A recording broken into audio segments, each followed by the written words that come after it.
You've been lied to about peace. They told you it comes from silence, from escaping problems, from pretending everything's fine. But if that were true, why does your mind still race when the world goes quiet? Why does rest feel so far away, even when you're exhausted? Why do your thoughts still keep you prisoner at night, whispering what-ifs and regrets into the dark? The truth is, peace isn't something you wait for. It's something you train for, and Buddhist wisdom holds the map. For thousands of years, monks, teachers, and wanderers have learned how to calm the storm inside, not by running from life, but by sitting right in the middle of it, without breaking. Not by forcing stillness, but by letting go. Not by fixing everything, but by needing less. Tonight, you're not just going to fall asleep. You're going to return to yourself. You're going to hear teachings that melt stress, slow the mind, and soften the tight places in your heart. Not with fluff, not with empty words, but with truth. The kind that sinks in like warm water and stays with you when you wake up. By the time this ends, something inside you will feel different. Lighter, clearer, softer. You'll breathe easier. You'll think less. And sleep won't feel like a battle. It'll feel like coming home. This isn't just another sleep audio. This is a soul reset. Are you ready? Let's begin. And now that the noise has started to fade, now that the body has softened just enough to feel the bed holding it up instead of the weight of the day, this is where the shift begins. This is where the soul hears what the world drowns out, not with effort, not with volume, but with stillness. Tonight, we begin with one of the most overlooked truths in Buddhist wisdom. Not every river rushes, and not every life needs to. There is a quiet power in the rivers that don't fight for speed, a deeper wisdom in the current that takes its time. Most of us have been trained to believe that fast is better, that productivity equals progress, that the more we do, the more we are. But nature, in its infinite calm, never rushes, yet everything gets done. Trees grow, flowers bloom, rain falls, not on schedule, not by force, but because that's the way of things. That is Dharma. That is the natural unfolding of what is meant to be. Buddhism teaches that suffering often comes from resisting this natural pace, from rushing when we need to rest, from sprinting through stages of life we haven't fully entered, from demanding clarity before we've allowed stillness. The river doesn't demand the mountain move faster. The mountain doesn't beg the sun to rise quicker. Everything flows according to its time. Yet we, humans, push, pull, and panic when life slows down, as if stillness means failure, as if quiet means weakness. But in the Buddhist view, slow is not a punishment. Slow is sacred. One of the earliest teachings of the Buddha is about right effort, not maximum effort, not relentless energy, but right effort, wise energy. Effort that is aligned, not frantic. Think about it. A river that rushes constantly erodes its own banks, but a gentle stream nourishes everything it touches without destroying itself. That's how the soul works too. When we move too fast, we burn out. We stop noticing. We stop feeling. We stop being. But when we slow down, we begin to align with life as it actually is, not as we want it to be, not as we fear it is, but as it is, simple, alive, enough. The Buddhist monks who walk barefoot through forests, who sweep temple grounds with quiet devotion, who eat in silence and sit for hours, doing what looks like nothing. They understand something modern life often forgets. Rushing is not peace. Hurrying is not purpose. And faster is not better when it comes to healing, to growth, to awakening. There is no such thing as instant enlightenment. Even the Buddha took time. Even the Buddha paused under the Bodhi tree and waited, not for answers, but for everything false to fall away. In your own life, the pressure to go faster may not sound like screaming. It may whisper. It may show up as that feeling of falling behind, that urge to catch up, to prove, to push. But here's the deeper truth. There's nothing to catch up to. Your path unfolds at the pace your soul can bear, and trying to rush the process is like yelling at the moon to rise sooner. The moon doesn't listen, and neither does truth. Truth arrives when the noise ends, and noise only ends when we stop feeding it. The river flows not because it forces itself forward, but because gravity and time guide it. The same is true for peace. Peace does not come because we chase it. It comes because we stop chasing everything else. The rush to be understood, the race to succeed, the sprint towards security. All of it becomes noise when the soul just wants rest, when the soul just wants to breathe again. There's a famous Zen teaching that says, sitting quietly, doing nothing, spring comes, and the grass grows by itself. This isn't laziness. It's presence. It's surrender. It's the recognition that when we stop interfering, life takes care of itself. The heart knows how to beat. The lungs know how to breathe. The earth knows how to turn. You don't have to force alignment. You have to allow it. That's the beauty of going slow. It doesn't mean you're lost. It means you're listening. Monks often talk about effortless effort. It sounds contradictory until you live it.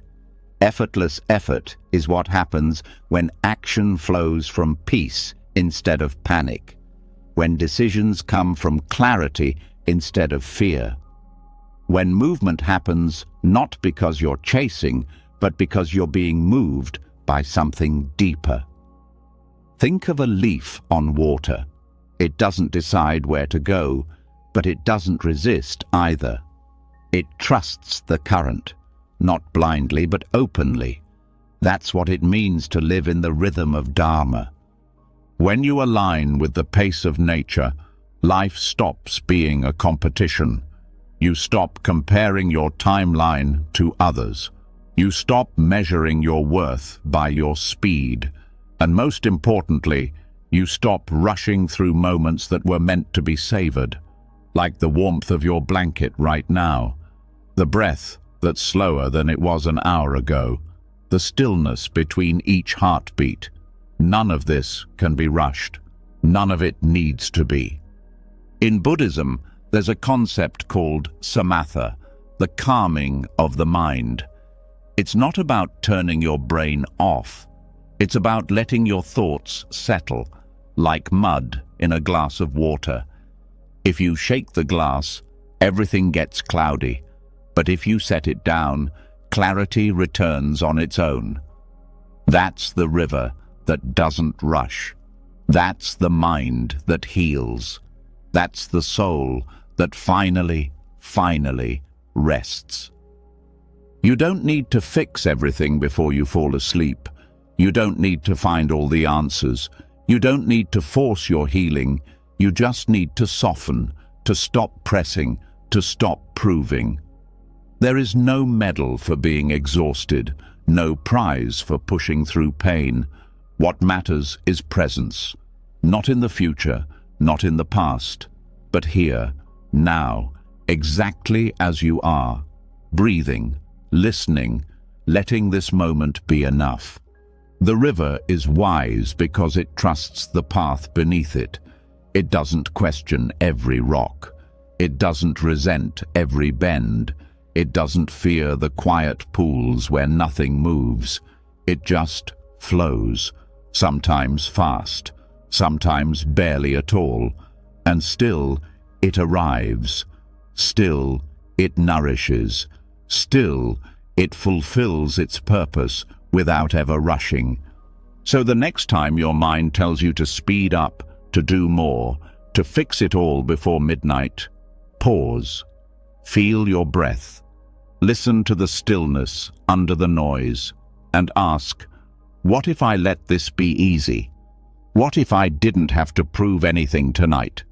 What if peace wasn't waiting on the other side of accomplishment, but right here, underneath all the rushing? Because here's the truth you may have forgotten. You are not behind. You are not late. You are not broken. You are in the middle of unfolding, like the river, like the leaf, like the breath, and everything meaningful takes time. Let the current carry you. Not because you're weak, but because you're wise enough to know that peace never comes from forcing the tide. It comes from flowing with it. So, as your body softens even more now, as your thoughts begin to slow like the river at dusk, remember, the soul heals best when it's not rushed. Let this night be a gentle one. Let every moment stretch out without urgency, and know that even in stillness, you are moving forward. Not all rivers rush. Some simply arrive, calm, whole, and exactly on time.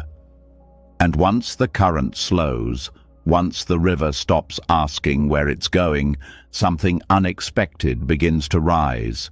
Silence. Not the silence of emptiness or absence, but the kind that listens, the kind that holds, the kind that reveals things no noise ever could. When life no longer demands speed, it starts to speak in softer tones. And now, we listen, not with ears, but with presence. Not for answers, but for what has always been beneath the words. In the early hours of the morning, when the sun hasn't yet fully opened its eyes, monks begin their slow walk through village streets. Heads bowed, hands holding bowls, feet bare against the cool ground. There are no chants, no requests, no loud expressions of need, just a presence, just stillness. Just the subtle sound of robes brushing against skin and the faint tapping of footsteps on stone. This is the practice of almsgiving. And at the heart of it, silence. This silence isn't accidental. It's intentional. It's part of the ritual. In Buddhist tradition, monks do not ask for food with words. They simply offer the bowl. And the lay people do not speak either. They place food gently into the bowl without chatter, without performance, without expectation of thanks. There are no "you're welcomes," no "have a good days," no forced politeness. Just one soul giving, another receiving, and silence surrounding it like sacred breath. In this silence is a kind of fullness that words often destroy. Because the moment something sacred is named, it begins to shrink. Like steam, the moment you try to grab it, it slips through your fingers. That's what this silence protects. It holds space for reverence, for awareness, for a deep connection between giver and receiver that doesn't rely on anything being explained. Western culture often fears silence. It's seen as awkward, as emptiness to be filled, as an uncomfortable pause in conversation. But in Buddhist practice, silence is not a lack of communication. It's a higher form of it. It is communication without ego, without control, without noise. It is the moment when gratitude doesn't need to be spoken to be felt, when presence becomes enough, when simply being there without distraction or decoration is the most honest offering. The silence between bowls is not blank space. It is presence distilled to its purest form. It is the sound of the heart opening without the mouth moving. It is the soul receiving without reaching. In that moment, the giver offers not just rice or fruit, but attention, presence, sincerity. And the monk receives not just food, but nourishment of another kind. Nourishment that doesn't enter the stomach, but the spirit. The Buddha once said that the best way to express gratitude is not through words, but through living rightly. In other words, gratitude is not something to be said, it is something to be lived. And the silence between bowls is where this begins. It is where we stop performing thankfulness and begin embodying it, where we stop trying to impress with language and instead impress with our presence. There is something deeply healing about being received in silence, about not needing to explain why you're worthy of being cared for, about not needing to say thank you in a way that performs politeness but fails to touch depth. In this kind of silence, there is no hierarchy, no transaction, no ego, just two humans connected by a single, brief moment of shared existence. Monks train for years to be comfortable in this silence, to not fidget when nothing is said, to not fill the air with needless mantras or spiritual filler, because in this sacred gap between words, something much greater speaks. The Dharma itself, the truth of impermanence, the teaching that all things rise and pass without the need for explanation, that what is truly meaningful is often what is left unspoken. You may not walk through the streets barefoot with a bowl, but you can practice this silence in your own life. When someone helps you, pause. Let your eyes meet. Let the moment land. When a friend is in pain, don't rush to fix it. Just sit there, without advice, without rescue. Just be. That's the bowl. That's the silence. That's the offering. Silence teaches restraint. It trains us to notice when our words are just noise, just filler, just another layer of avoidance or performance. When you practice silence, you begin to see that many things you thought were necessary to say weren't. That most apologies are more sincere with a look than with a script. That most love is felt more in presence than in poetry. In many monasteries, monks observe a practice called noble silence. During meals, during walking, sometimes even during entire retreats, not as punishment, but as purification. When the mouth closes, the mind follows. When the tongue stops shaping thoughts, the heart starts hearing truth. You begin to notice the sound of your own chewing, the way your feet hit the earth, the breath as it travels through the body. You realize that the world is louder than it needs to be, and that peace isn't somewhere else. It's just beneath all the talking. The silence between bowls is a lesson in boundaries too. It teaches that not every moment is meant to be shared with sound, that some experiences are too sacred to be spoken, that some connections are stronger when they are not analyzed. When you learn to leave space, you also learn to respect the mystery of others. You stop interrogating every feeling. You stop demanding definitions for everything you feel. You learn to sit with what is, not because you understand it, but because you trust it. And this trust, born in silence, becomes a form of prayer, not to a god or a doctrine, but to presence itself, to this moment as it is, to the truth that no matter how much you explain your pain, it won't leave faster. But if you sit with it, hold it in stillness, it may soften, like a knot slowly unwinding, not because you pulled harder, but because you finally stopped pulling at all.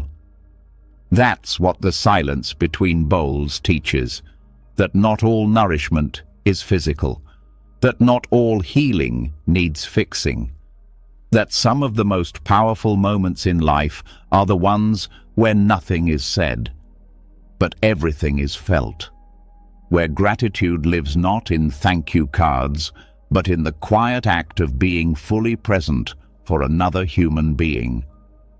As you lie here now, this same silence is all around you, between every breath, beneath every heartbeat, in the space where thoughts slow down and words lose their grip. Let yourself enter that space. Let it wash over you. Let it hold you like the space between bowls.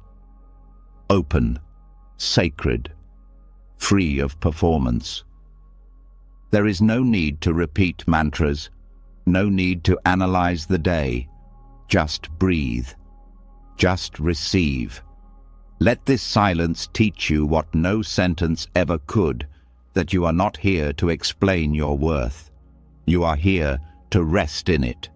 And so the silence continues, a gift that costs nothing but gives everything, a teacher that never speaks but always tells the truth, a space that holds both the giver and the receiver, without needing to say who is who.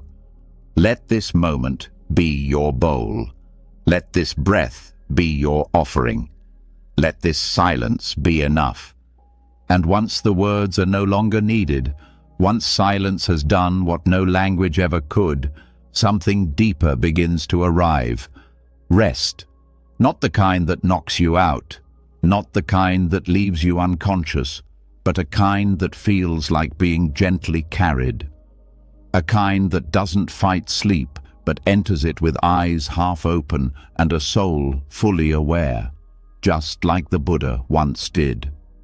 Few people know that the Buddha spoke of sleep, not as escape, not as failure of energy, but as something sacred. A place where awareness doesn't end, it softens. In a few rare but powerful mentions, the Buddha is described not only sitting beneath trees or walking mindfully through forests, but lying down with complete presence. Resting not out of fatigue, but from the fullness of being. His posture was called the lion's pose, not to display strength, but to remind us that sleep, when entered correctly, is not weakness, it's wisdom. Most people fall asleep to escape from worry, from guilt, from the pressure of the day. And in doing so, sleep becomes another form of running. But Buddhist teachings offer something radically different. They speak of sleep not as a break from life, but as a continuation of mindfulness, as a moment to surrender without forgetting who we are. When the body lays down and the mind stays soft but aware, sleep becomes an extension of practice, not the end of it. There's a powerful phrase in ancient texts: the Buddha laid down mindfully. It wasn't just about how he rested his body, but how he placed his awareness like a gentle cloth over each moment, including the moment before rest. No clenching, no rushing, no fight to shut down the thoughts, just being present, even as consciousness fades. and that changes everything. In modern life, we often treat sleep as something to conquer. We say things like, "I'm trying to fall asleep," or "I need to get better sleep," as if sleep is something to force into submission. But the more we push it, the further it floats. That's because the body doesn't respond to force, it responds to safety. And awareness is safety. When we enter sleep, the way the Buddha did, mindfully, gently, with no agenda, we invite the body to let go without panic. We give the nervous system permission to stop scanning. We give the heart a reason to slow down. Mindful sleep isn't about staying awake all night watching your thoughts. It's about walking into rest like you're walking into a sacred room. Each step softer than the last. Each thought met with presence instead of reaction. So even if the thoughts come, even if the feelings swirl, your reaction changes. You stop trying to fix them. You just let them pass like clouds, knowing that sleep comes not when the mind is perfect, but when the struggle ends. The Buddha's lion posture is still used today in monastic traditions. The right side of the body rests on the ground, one hand under the cheek, the other resting along the leg. The eyes are often half closed. Why? Because the practice is still active.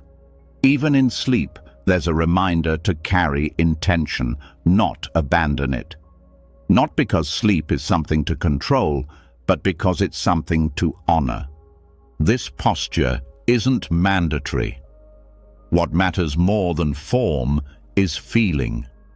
What matters is the awareness we carry into our rest. Noticing the sensation of the bed, the sound of the air, the rhythm of breath as it slows. These aren't distractions, they are anchors. They bring us back from the edge of overthinking. They remind us the day is done. Nothing more is required of us now. No proving, no planning, just being.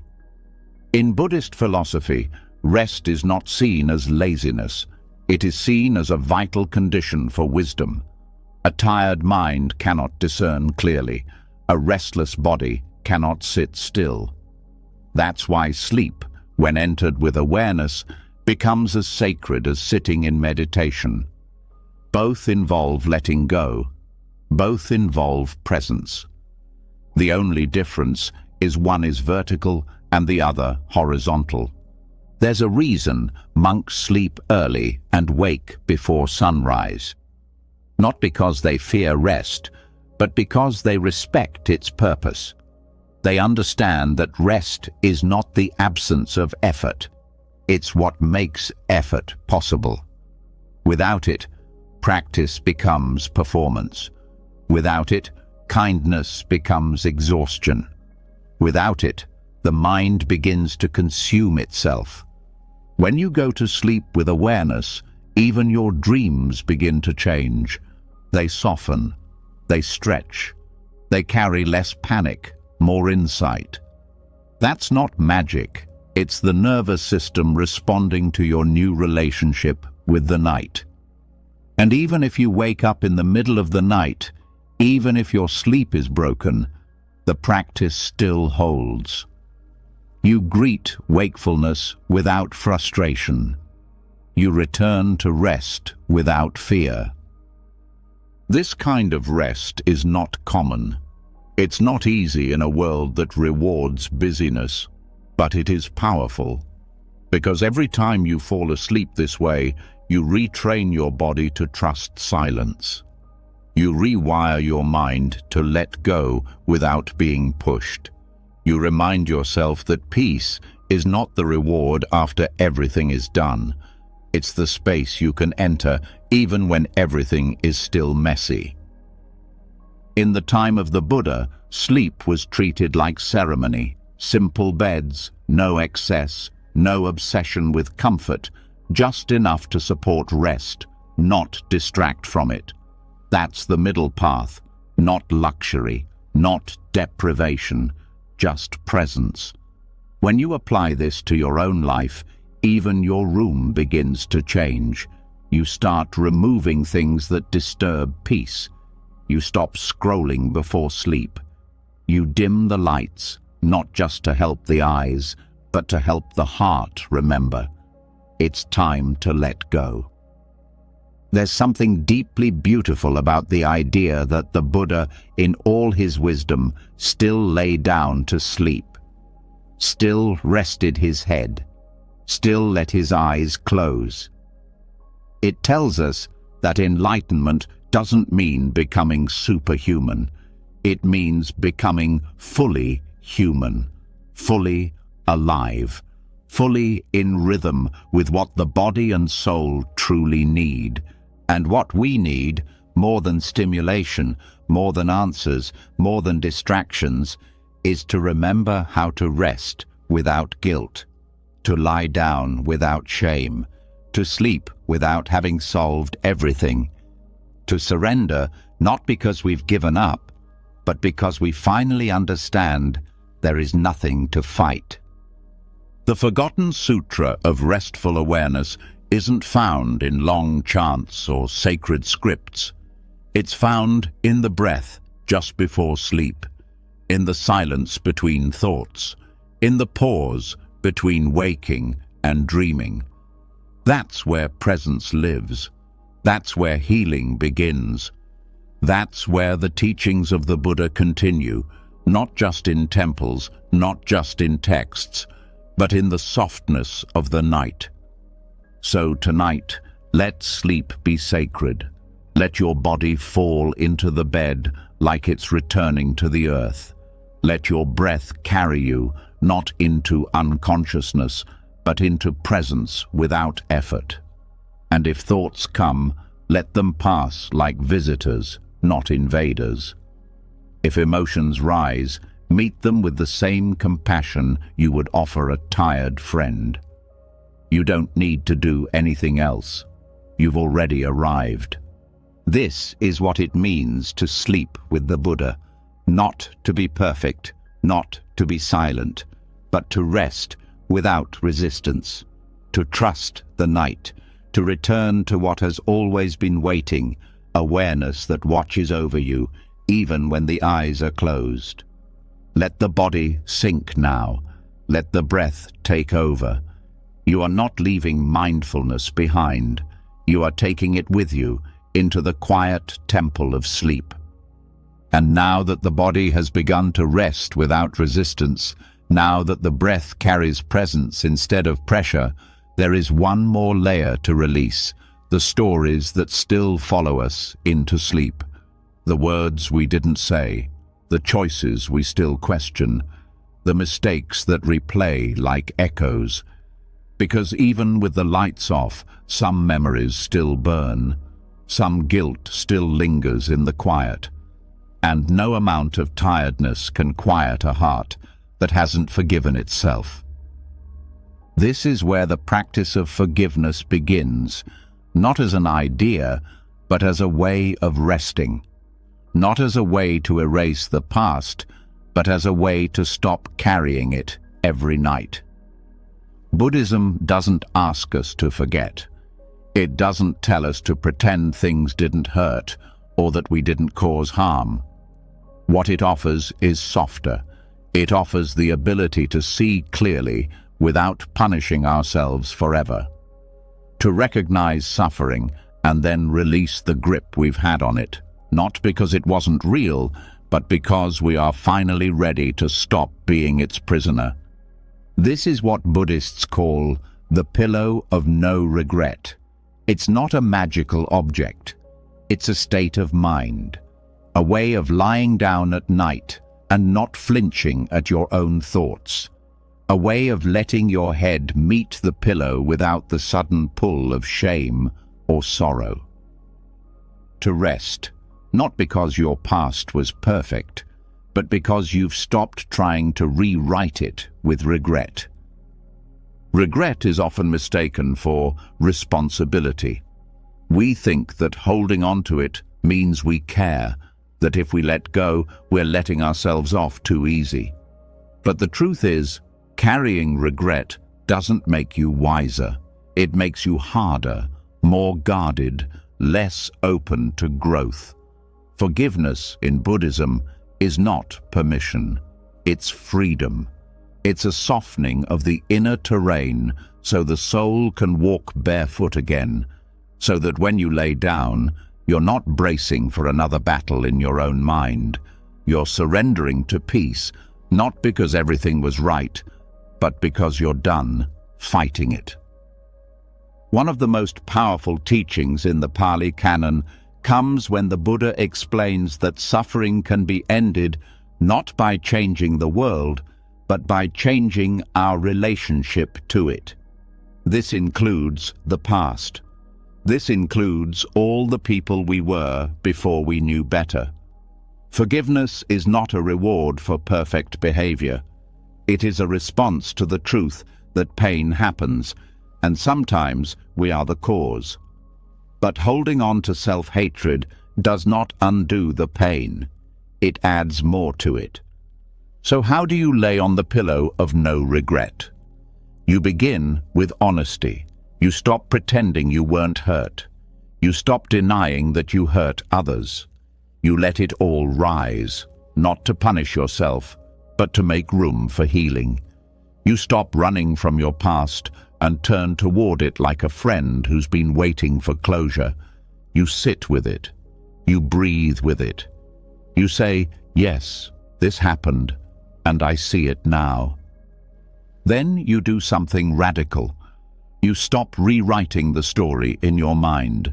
You stop rehearsing what you should have done. You stop building alternate endings. You accept that what happened, happened, and that your power now lies not in changing it, but in choosing who you become because of it. This is not forgetting. This is not erasing. This is making peace with the page you're on. In Buddhist practice, there is something called metta bhavana, the cultivation of loving kindness, and often the hardest person to offer it to is yourself, especially the version of yourself that made the biggest mistakes. But this practice teaches you to include that version, to send kindness to the person you were when you didn't know better, to wish yourself well, not because you were flawless, but because even brokenness deserves gentleness. When you lay on the pillow of no regret, you stop measuring your worth by your worst moments. You stop needing others to forgive you before you rest. You stop waiting for the past to change. You rest in the truth that growth has already begun, that you are not who you were, that you are learning, and that is enough. Forgiveness is not weakness. It takes more courage to forgive than to hold a grudge, because forgiveness asks you to let go of identity, the identity of being wronged, the identity of being broken, the identity of being the villain in your own life story. And that kind of letting go, it's a release so deep, it feels like grieving. But once the grief passes, all that remains is space. Space for peace, space for sleep. Monks who teach about forgiveness often compare it to unclenching the hand. When we carry regret, it's like gripping thorns, and we say, "Look how much I care, I'm still holding on." But pain is not proof of compassion. Compassion is when you finally open your palm and let it all fall. You stop needing to prove your sorrow. You start choosing freedom instead. This doesn't mean you never feel pain again. Some memories will always sting, but they don't have to define your night. They don't have to be the last thing you feel before sleep. You can greet them like old visitors, acknowledge them, thank them for what they've taught you, and then let them leave without following them out the door. That's what softens the soul. That's what makes the bed feel safe again. The practice of kshama, the Sanskrit word for forgiveness, is deeply tied to patience. Because forgiveness doesn't always happen in one night. Sometimes it comes in pieces, in layers. But even the willingness to begin the process starts to open something inside. Even saying, "I don't know how to forgive this yet, but I want to," is enough to begin softening the edges. What keeps us stuck in regret is the belief that we must punish ourselves into becoming better people. But Buddhism teaches something kinder. That self-compassion is the soil where transformation happens. That what you water grows, and if you keep watering guilt, it will grow thorns. But if you water gentleness, patience and clarity, they will grow roots that can carry you forward. So when you lie down tonight, don't ask your mind to be empty. Don't beg for silence. Instead, ask yourself, can I stop fighting this moment? Can I let myself feel what I feel without adding blame on top? Can I release the grip just enough to sleep, even if the past still stings a little? The pillow of no regret doesn't come from a perfect day. It comes from a decision to meet yourself as you are, to accept that you are still becoming, to let your breath cradle the version of you that is tired of being judged. That is the moment the body softens. That is the moment the nervous system says, "It's safe now." That's when rest becomes real. And the truth is, you are allowed to rest before you figured everything out. You're allowed to sleep while the journey is still messy. You don't need to earn stillness. You only need to stop resisting it. That's what forgiveness creates. Not answers, but room. Not certainty, but spaciousness. Tonight, let the pillow be more than fabric. Let it be the ground you lay your regrets down on. Let it hold the weight so your heart doesn't have to. Let it carry what you can't carry anymore. And if the thoughts come, don't chase them. Don't argue. Let them pass like waves. You are no longer the storm. You are the shore it reaches, but does not move. This is what it means to rest on a life you no longer resist. Not because it's been perfect, but because you've chosen peace over punishment, because you've chosen softness over shame, because you are done letting your past interrupt your sleep. You are not here to be flawless. You are here to be free. And every breath you take in this stillness, every moment you don't recoil from yourself, is a step closer to that freedom. So let the day fall away. Let the judgment dissolve. Let the stories rest. The forgiveness has already begun. And you, at this moment, are exactly where you need to be. And once regret has been set down, once the heart has softened into stillness, there's one final knot that keeps the soul from resting fully, the need to hold on, the need to grip thoughts that no longer serve, people who never truly stayed, dreams that never became reality. These attachments are quieter than guilt, but just as heavy. They sneak into the night, pretending to offer comfort, while quietly keeping the mind spinning. And the only way to truly fall into peace is to let go of what was never ours to carry. There is a Zen story that tells of a monk and the moon. One night, a thief came to rob the monk's hut. But the hut was empty. There was nothing to steal. The monk welcomed the thief anyway and said, "You've come a long way to visit me. You shouldn't leave empty-handed." So he removed his worn robe and handed it to the thief. As the thief fled, the monk looked up at the sky and whispered, "If only I could have given him the moon." This story is not about charity. It's not even about the thief. It's about how often we try to hold on to things we never truly owned. Control, outcomes, people, perceptions, even peace. We reach for these things the way the thief reached for valuables, and we end up disappointed. Because no matter how tightly we hold, life keeps proving that some things were never ours to keep. In Buddhist teachings, clinging is one of the roots of suffering, not because wanting is evil, but because it creates tension. The tighter we grip, the more we suffer when life shifts, when things break, when people leave, or when reality doesn't match our hopes. Letting go doesn't mean we stop caring. It means we stop needing. And there's a big difference. There is a kind of freedom that can only be felt when the hand unclenches, when the heart stops demanding a certain result, when the mind stops insisting that things should have been different. That freedom doesn't come from getting everything right. It comes from releasing everything wrong. Not out of defeat, but out of deep understanding that we are not here to own life. We are here to experience it. Trying to sleep while clinging is like trying to rest with your fists clenched. The body might be still, but the soul is in battle.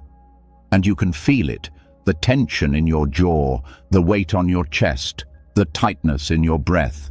That's not sleep, that's resistance. And the only way out is surrender.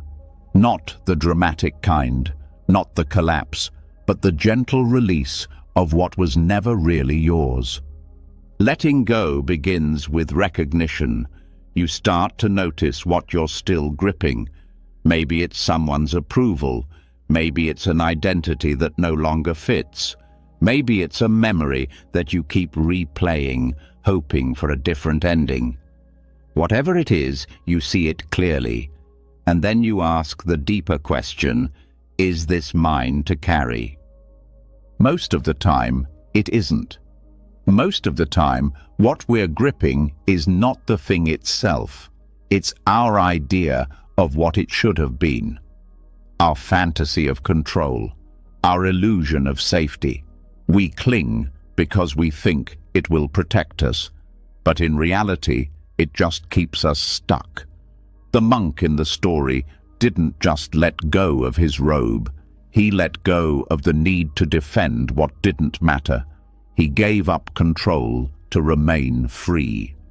In Buddhist psychology, this is the practice of non-attachment, and it's not coldness, it's not indifference. It's the deepest form of care. Because when you stop needing people or things to complete you, you start relating to them with openness instead of fear. You stop holding and start witnessing. You stop demanding and start appreciating. Letting go before sleep is an act of kindness. It's how you create space in the mind, so dreams don't become extensions of your stress. It's how you empty the cup, so the night can refill you. Not with noise, but with peace. Not with fantasies, but with rest. Sometimes, what we're holding on to is not even ours. It's someone else's expectations, someone else's emotions, someone else's mess that we took on as our responsibility. But Buddhism teaches that we are only responsible for what is within our own path. We can show up, we can love, we can give, but we cannot fix, we cannot control, we cannot force. The moon the monk spoke of, that unreachable gift, is a symbol of everything we cannot grasp. Peace, clarity, presence. They cannot be given by force. They cannot be stolen. They must be received without possession. And that begins with a posture of release. Release isn't loud, it's not dramatic.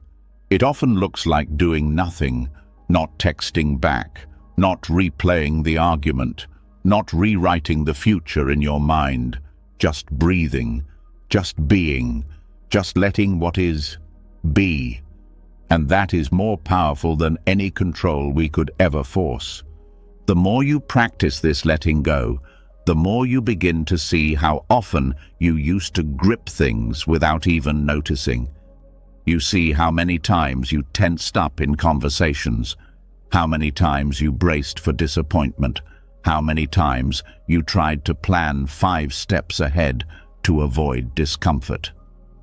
But the truth is, comfort doesn't come from control. It comes from clarity. And clarity comes when the noise ends. This is why monks live simply, not because they hate comfort, but because they understand the cost of clutter, mental, emotional, physical. They know that every possession comes with a weight, every attachment comes with a risk, and the lightest life is one lived open-handed. When you stop grasping, you don't lose everything. You gain spaciousness. You gain energy that was once used to protect illusions. You gain moments, real, quiet moments that were once missed because your mind was too busy holding on. And in that space, sleep becomes easier, softer, deeper, because your mind is no longer building walls. It's building peace. This isn't a one-time event, it's a nightly practice. Each evening, you check in. What am I holding that I no longer need? What thought has stayed too long? What storyline is draining me? And one by one, you let them go. Not with anger, not with judgment, but with compassion. Because every attachment was once trying to protect you, and now you are strong enough to let it go. Letting go isn't about having no desire, it's about having clean desire. Desire that doesn't poison you, that doesn't chain you, that doesn't trick you into believing your wholeness is elsewhere. The monk who released the moon wasn't empty. He was full of clarity, because he had nothing to hide, nothing to prove, nothing to grasp.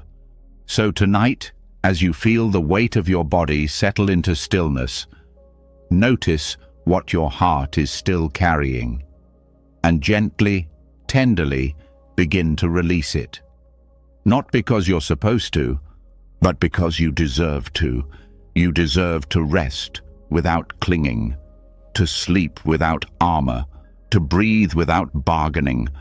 Let your thoughts rise and fall like waves. Let your breath be the only thing you follow. Let your peace come not from solving everything, but from holding nothing too tightly. The moon is still here. It was never meant to be owned, just seen, just witnessed, just appreciated. And so are you, unheld by others, unburdened by yesterday, untied from illusion, just here, just resting, just enough. And once the hands finally release what was never meant to be held, once the moon is left untouched in the sky and the body no longer fights for control, something softer begins to rise, the quiet task of tending to what remains. Even after letting go, there's residue, dust, the fine particles of thought and memory that settle on the inner floors of the mind. They don't scream, they don't demand, but they dull the shine of presence, and so the practice continues, not with striving, but with care, not to fix, but to clear space, to gently sweep the temple of the self before rest. In many monasteries, early morning begins not with chanting, not with teaching, but with sweeping. Long before sunlight fills the halls, monks rise and pick up simple brooms. They move through the temple slowly, sweeping corners that barely hold dirt. And it's not because the temple is dirty, it's because the act itself is sacred, because cleaning the space is a form of meditation, because the dust that settles outside is a mirror for the dust that settles inside, and both need tending. This practice is not about perfection.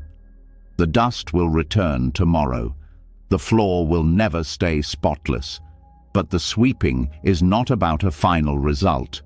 It's about presence, the way the body moves, the way the broom glides, the way attention returns again and again to what is right in front of you. That's the point. Not to conquer dust, but to meet it without frustration, without judgment, with loving awareness. Your thoughts are like that dust. Throughout the day, they collect. Some are light and pass easily. Others settle deeper. Thoughts about what went wrong. Thoughts about who you should be. Thoughts about what still needs fixing. And at night, when the noise around you fades, the weight of those thoughts starts to feel heavier. Not because they're new, but because now you can finally hear them. This is why sweeping the temple mind matters. It's not about stopping thoughts. It's about recognizing what's there, moving gently through your inner space, noticing the corners that have been ignored, the places that feel tight, the patterns that repeat not because you want them to, but because they've never been seen with kindness. You don't need a broom for this. You need presence. You need the willingness to look, not with judgment, but with softness. To say, I see this fear.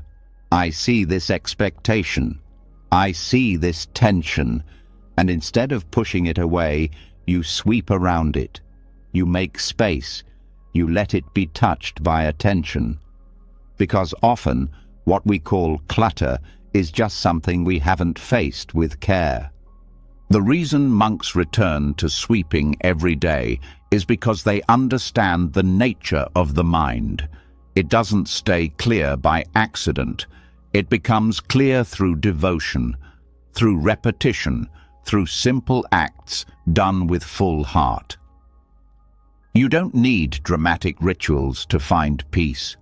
Sometimes, the act of sitting with your thoughts, breathing slowly, and letting them rise and fall without interference is enough to restore balance. Sweeping the mind also means noticing what you're holding on to out of habit, the stories that play on loop, the imagined conversations, the quiet criticisms. These are the dust particles that build up until you can't see yourself clearly anymore. And the way to clean them is not by force, but by steady awareness, by asking, does this need to stay? And if not, letting it go without drama. There's no punishment in this practice. If the same thought returns tomorrow, you don't call it failure. You simply sweep again. You return. You clear. Not because you expect permanent silence, but because each sweep teaches you something. Each moment of presence makes the mind more spacious. Each breath gives the heart more room. This isn't about emptying the mind completely. That's not the goal. The mind will always think. That's its nature. The practice is to relate to those thoughts differently, to not let them pile up unnoticed, to not let them run wild, to sweep them into awareness gently, so they don't own you, so they don't cloud you. So when you lay down to sleep, you aren't sleeping in a temple filled with debris. There's beauty in the simplicity of this. You don't need to figure everything out before rest. You don't need to be thought-free. You just need to notice, to clear space for stillness to enter, to treat the mind like something worth caring for, not managing like a problem, but tending like a sacred place. Monks don't rush their sweeping. They don't try to do it all at once. They move slowly, mindfully. This rhythm teaches something important. Peace doesn't come from speed. It comes from attention, from presence, from taking the time to notice what you usually step over. At night, when you lie down, this same principle applies. You don't need to clear every worry before sleep. You don't need to organize every thought. You only need to sit quietly, breathe, and start sweeping. With each breath, you gather a little dust. With each exhale, you release it. No urgency, no pressure, just presence. Some thoughts will cling. That's okay. Some parts of the floor are stickier than others. What matters is that you meet those parts with patience, that you don't shame yourself for the mess, that you trust the process. Because every night you return to this practice, the dust settles less. The mind becomes more clear, more open, and sleep becomes not just a physical break, but a spiritual restoration. This practice also changes how you wake. When the temple of the mind has been tended to, you don't wake up in reaction.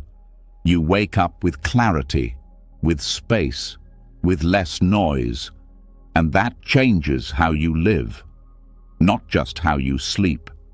So tonight, before the body falls into deep rest, begin your sweeping, not to fix yourself, not to erase the day, but to make space, to meet yourself, to remember that peace doesn't come from pushing thoughts away, but from being kind to them, from letting them pass like leaves on a breeze, noticed but not clung to.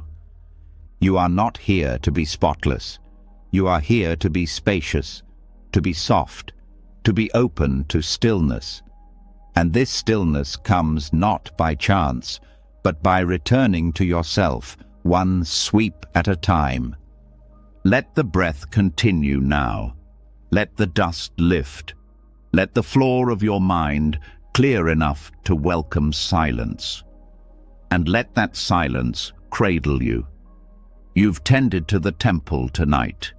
You've shown up with care. Now, rest in the space you've made. The sweeping is done. The peace is here. Let it hold you. And now that the inner floor has been swept, now that there's space between your thoughts and breath, you may begin to notice what still lingers, what wasn't cleared with silence alone. The heaviness that doesn't leave just because you asked it to. The quiet weight of sorrow that clings not to the surface of the mind, but deep in the center of the chest. Some pain doesn't dissolve. Some emotions don't exit gently. But that doesn't mean they have to drown you. There is a way to carry pain without sinking beneath it. And it begins with a lesson passed down from the earliest Buddhist texts, a lesson about a boat. In the Pali Canon, the Buddha once told a story about a man who builds a raft to cross a river. The raft saves his life. It carries him from danger to safety. But when he reaches the other shore, he begins to wonder if he should continue carrying the raft on his back. The Buddha says, no. Once the raft has done its job, you don't cling to it.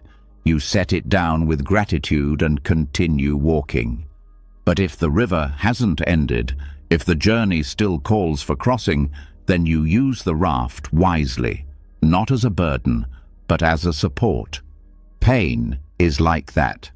It's not meant to be denied, but it's not meant to be clung to either. It can be carried, but it must be carried wisely, not by tying it around your neck, not by pretending it's not there, but by learning how to stay afloat, even when the waters rise. Because sorrow may visit the soul, but it doesn't have to flood it. Most people respond to emotional pain in extremes. They either avoid it completely, pretending they're fine while it drags beneath the surface, or they drown in it, letting the sorrow become their identity. But Buddhism teaches a middle way, the way of the raft. You don't throw pain into the river and pretend it's gone, and you don't let it pull you under. You build something strong enough to hold it. A boat of mindfulness, a vessel of acceptance, a practice that lets pain rest beside you but never drive. Carrying pain begins with the courage to face it. You can't build a boat if you're still denying the flood. You have to look directly at what hurts, not with blame, not with urgency, but with presence. That's what keeps you afloat. Not the absence of sorrow, but the clarity to name it, to sit beside it, to stop running from it. This doesn't mean you analyze your pain endlessly. It means you make space for it. You stop stuffing it down or trying to solve it like a puzzle. Pain is not a problem to fix. It's a truth to hold. When you treat it like something to be eliminated, you only create more struggle. But when you say, "This is here," and let it breathe, you begin to build the boat. And this boat is not made of denial.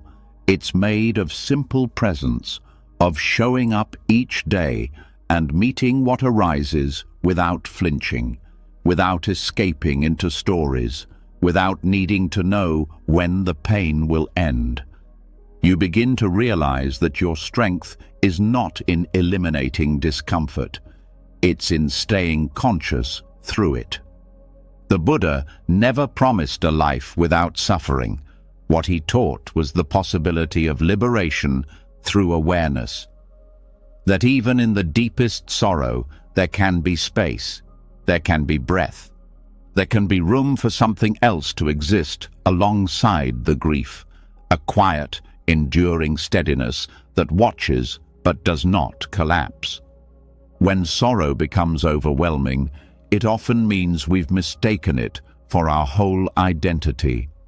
We forget that there's more to us than the ache. But when you sit in meditation, when you practice breathing with the pain instead of against it, you start to remember the part of you that can hold discomfort without being shattered by it. This is what it means to float. You still feel the pain. You still carry the memory. But it doesn't weigh you down in the same way. Because now there's a boat. Now there's structure. Now there's space between what hurts and the part of you that can witness it. And this boat doesn't require you to be unbreakable. It only asks that you stay, that you don't abandon yourself, that you don't jump overboard the moment sadness rises. It invites you to stay seated, stay breathing, stay open, not to fix, but to float. Sometimes the waves will be strong, the storm will feel personal, but your breath becomes the oar. Your practice becomes the frame. The teachings become the ropes that keep it together. And every time you return to your cushion, or to your breath in bed, or to a moment of stillness in the middle of emotion, you reinforce that raft. Wise containment doesn't mean ignoring pain. It means giving it boundaries, letting it exist without consuming everything else. This is why monks spend so much time in silence, not to escape, but to listen deeply to what arises, and to train the heart to respond, not react. When you carry pain wisely, you start to notice that it changes shape. Not because it disappears, but because it's no longer compressed, no longer hidden. And like anything exposed to air, to breath, it begins to soften, it begins to move, it begins to integrate. Sometimes pain teaches, sometimes it just stays for a while. But either way, your job is not to force it to leave. Your job is to hold the space without sinking, to remind yourself gently that you are still afloat, that you are not the storm, that you are the one witnessing it all, alive, breathing, resilient. Letting pain exist without letting it rule you, that's real strength. That's the kind of power that grows over time, quietly. And the more you practice it, the more you realize that every human heart has the capacity to hold sorrow without breaking. That the soul, when it stops resisting, becomes as vast as the ocean. This isn't about being passive. It's about knowing when to act and when to sit still, when to speak and when to listen, when to comfort yourself and when to simply breathe until the wave passes. This discernment, born from mindfulness, is the rudder of the boat. It doesn't make the pain less real, but it helps you steer through it with grace. So, tonight, if the pain is still present, if it's still curling around your thoughts, let it stay. But do not let it take the wheel. Acknowledge it, hold it, and then return to your breath. Let that breath remind you, I am not drowning. I am still here. I am not lost. I am learning to carry what hurts without letting it crush me. This is how you become unsinkable, not because you're numb, but because you're deeply awake, fully alive, steady in the storm. You don't need to be free of pain to rest. You only need to be willing to stay with yourself as you are. That willingness, that presence, that's your boat. That's what keeps you afloat. And tonight, you're already in it, floating, breathing, stronger than the sorrow, holding what is hard without letting it define who you are. And even now, as the boat continues to carry the weight of sorrow without tipping, something more subtle begins to stir. Thoughts. Endless, swirling, layered thoughts that don't scream, but whisper just loud enough to keep you from sinking into peace. Not heavy enough to drown you like pain, not sharp enough to wound you like regret, but persistent in their own way. This is the next layer, not the storm, but the weather, the inner climate of the mind that changes moment to moment. And the only way to find stillness inside it is to stop taking the weather personally. Tibetan Buddhist teachings offer a simple but powerful image. The mind is like the sky, and thoughts are just clouds passing through. Some are light and wispy, some are dark and heavy, but none of them change the nature of the sky. The sky remains untouched, spacious, pure, no matter what moves across it. And this is what most people forget. They think every thought means something. They react to each cloud as if it defines the sky. But it doesn't. A passing cloud is just that, passing. The mind produces thoughts the way the body produces breath. Constantly, automatically, without needing permission. You don't choose your thoughts any more than you choose the shape of the clouds above your head. But you can choose how to relate to them. That's where freedom lives, not in trying to stop thinking, but in learning how not to cling to every thought that appears. When you begin to see thoughts like clouds, your relationship with your mind changes. You stop needing to chase every idea. You stop fearing every negative emotion. You stop believing that the presence of a thought means it's true. A thought is just an appearance.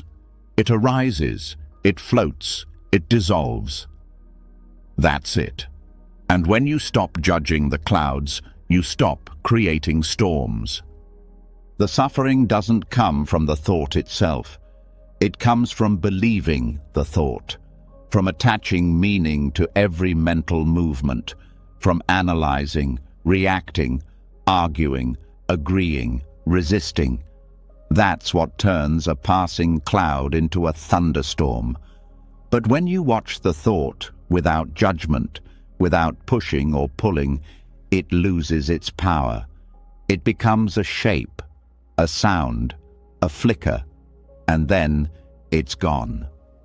This is what Tibetan teachers call sky-like awareness. A vast, open, unshakable presence that watches but does not interfere. It's not passive, it's deeply awake. But it doesn't take anything personally. That's what makes it peaceful. That's what makes it strong. When you cultivate this awareness, you become the sky, not the weather. Thoughts will still come. Of course they will. Thoughts about the past, about the future, about what you did wrong, about what could go wrong. But the moment you recognize them as clouds, you create space. And in that space, there's breathing room, there's silence, there's clarity. Judgment is what tightens the mind. It's what creates shame, fear, guilt, confusion. Not the thought itself, but the story you attach to it. I shouldn't be thinking this. Why am I like this? What does this mean about me? These questions are the chains. But when a thought appears and you simply say, "There you are," it has nowhere to attach. It floats, it moves, it fades. Sky-like awareness also means not needing every cloud to be beautiful, not needing every thought to be kind or useful or perfect. Some clouds are heavy, some thoughts are unpleasant. That doesn't mean they are wrong. That doesn't mean they are a failure. They are just weather. You are not the weather. At night, this matters more than ever, because as the body softens and the external world quiets, the internal weather becomes louder. And if you don't know how to watch without judgment, your own thoughts can trap you. They can spiral. They can convince you that you're broken. But you're not broken. You're just experiencing clouds, and clouds pass. When you practice watching your thoughts instead of reacting to them, you build inner strength. You become less reactive, less easily disturbed, more present. You learn to sit with discomfort without needing to change it. And that stillness, unmoved, undisturbed, that's what begins to heal the nervous system. That's what allows sleep to come, not just as rest, but as renewal. The key is consistency. Sky-like awareness doesn't come all at once. It comes in moments. You notice a thought. You let it pass. You return to your breath. You forget. You judge again. And then you remember and return again. Every return is a clearing.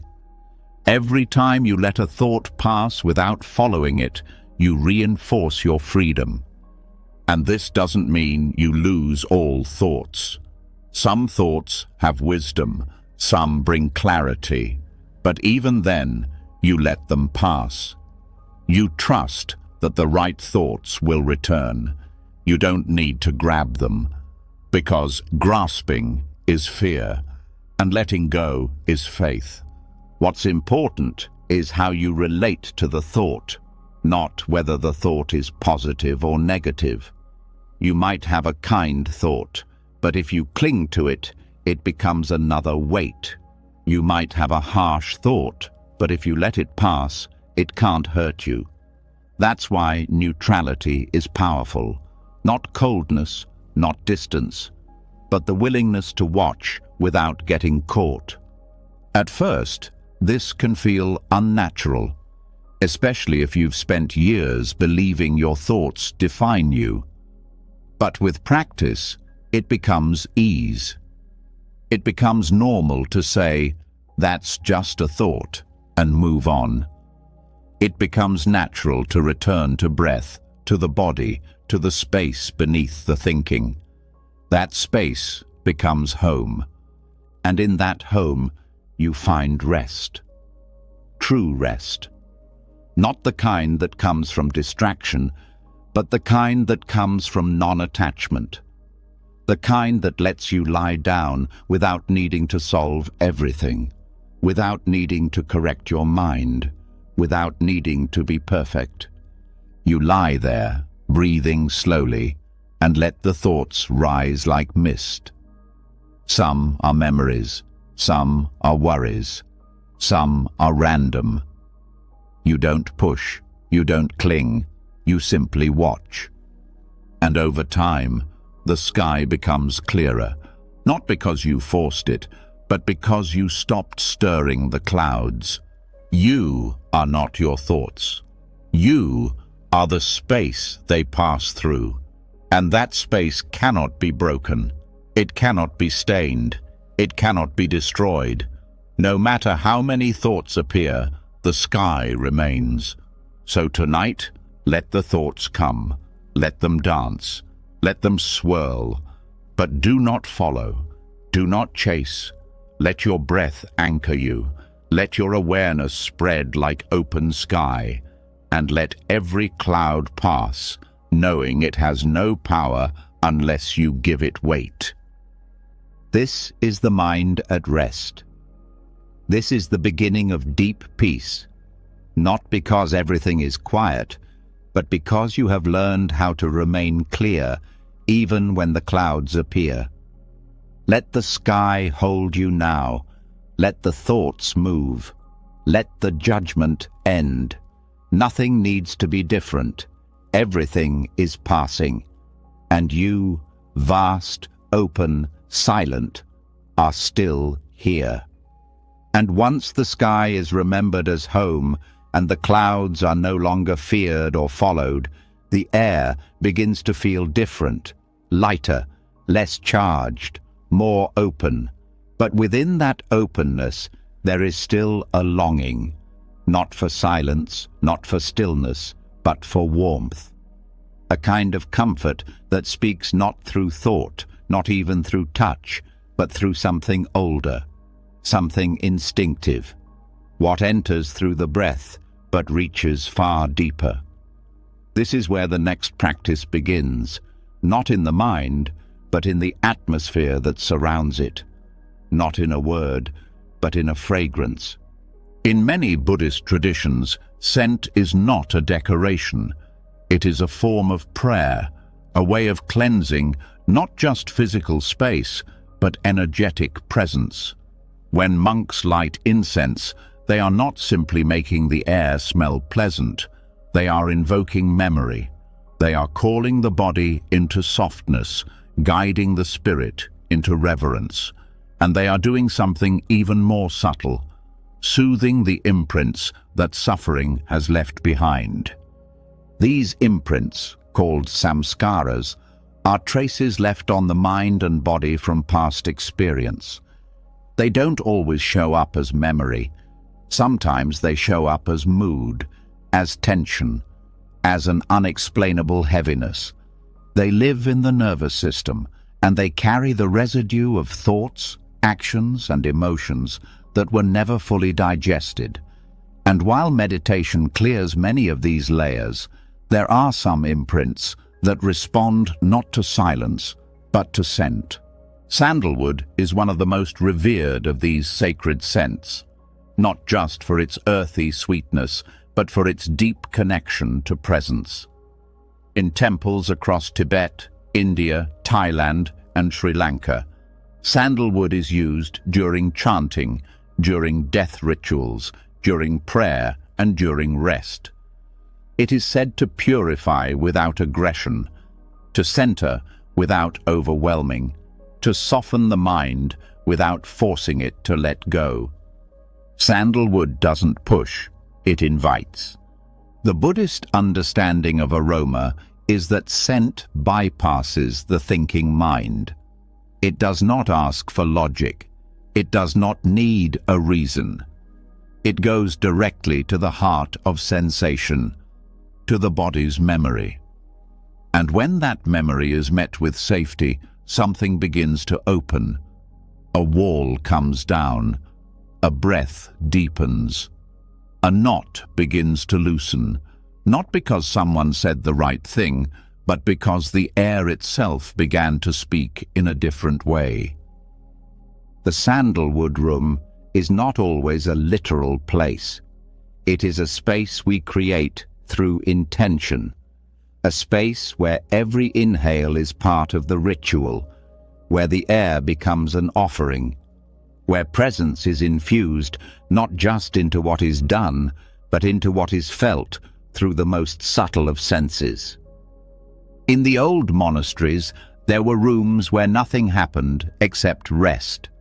But before monks entered those spaces, they lit incense, not to mask smell, but to signal to the body, this is sacred now. This is not where you plan or perform. This is where you let go. The scent became a boundary between doing and being, a signal to the nervous system that struggle was no longer needed. This is one of the quiet powers of aroma. It communicates safety faster than words. It reminds the body of calm it once knew, even if the mind forgot. And because so much of restlessness is rooted in unprocessed experience, scent becomes a backdoor to healing. It reaches places meditation can't always touch directly, not because it's stronger, but because it speaks a different language. In Buddhist ceremony, scent is offered to the Buddha not as a demand, but as a sign of devotion. The idea is not to please a god, but to purify the heart, to remind the practitioner that beauty itself can be a path, that when something smells good and that goodness is held with presence, it becomes medicine. It becomes mindfulness. It becomes the bridge between outer atmosphere and inner stillness. There is a reason why trauma survivors often respond strongly to scent. Because memory lives in the body, and the body is deeply shaped by what it breathes in. When we create a space infused with sacred aroma, we are doing more than calming the surface. We are tending to the deepest impressions, the ones that linger long after the moment has passed. Sandalwood, in particular, is said to cool the fire of the mind, to ease the agitation of thought without suppressing it, to allow emotion to be felt without being inflamed. It doesn't erase the past. It doesn't force silence. It creates the conditions for spaciousness. And in spaciousness, healing begins, not with effort, but with presence. The practice of using aroma as medicine is ancient. Ayurvedic texts describe scent as a form of sattva, the quality of balance and clarity, not stimulating, not dulling, but centering. And that's what we need most before sleep. Not sedation, not suppression, but softness that doesn't ask us to disappear. Creating your own sandalwood room doesn't require a temple.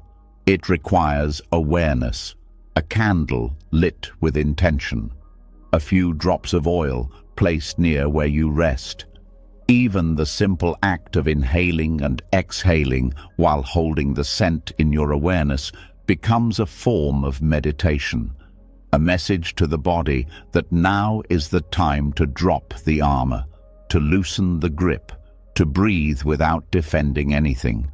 Because scent lives in the breath, it becomes part of the rhythm. And when that rhythm slows, so does the mind.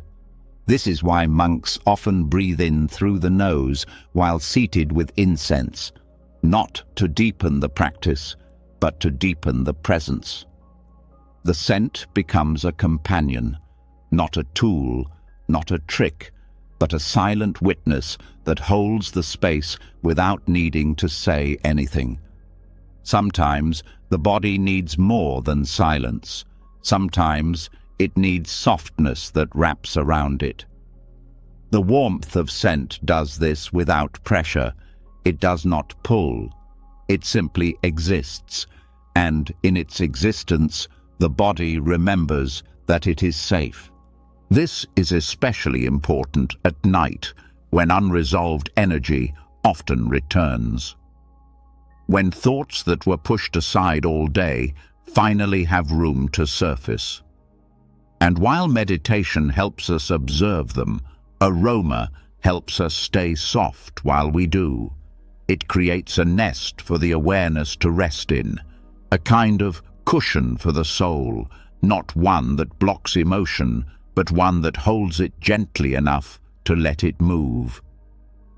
You are not controlling the mind with scent. You are reminding the body that peace is possible. That stillness does not have to be empty.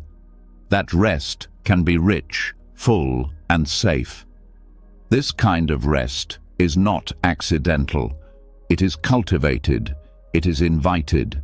It is built breath by breath, ritual by ritual, presence by presence.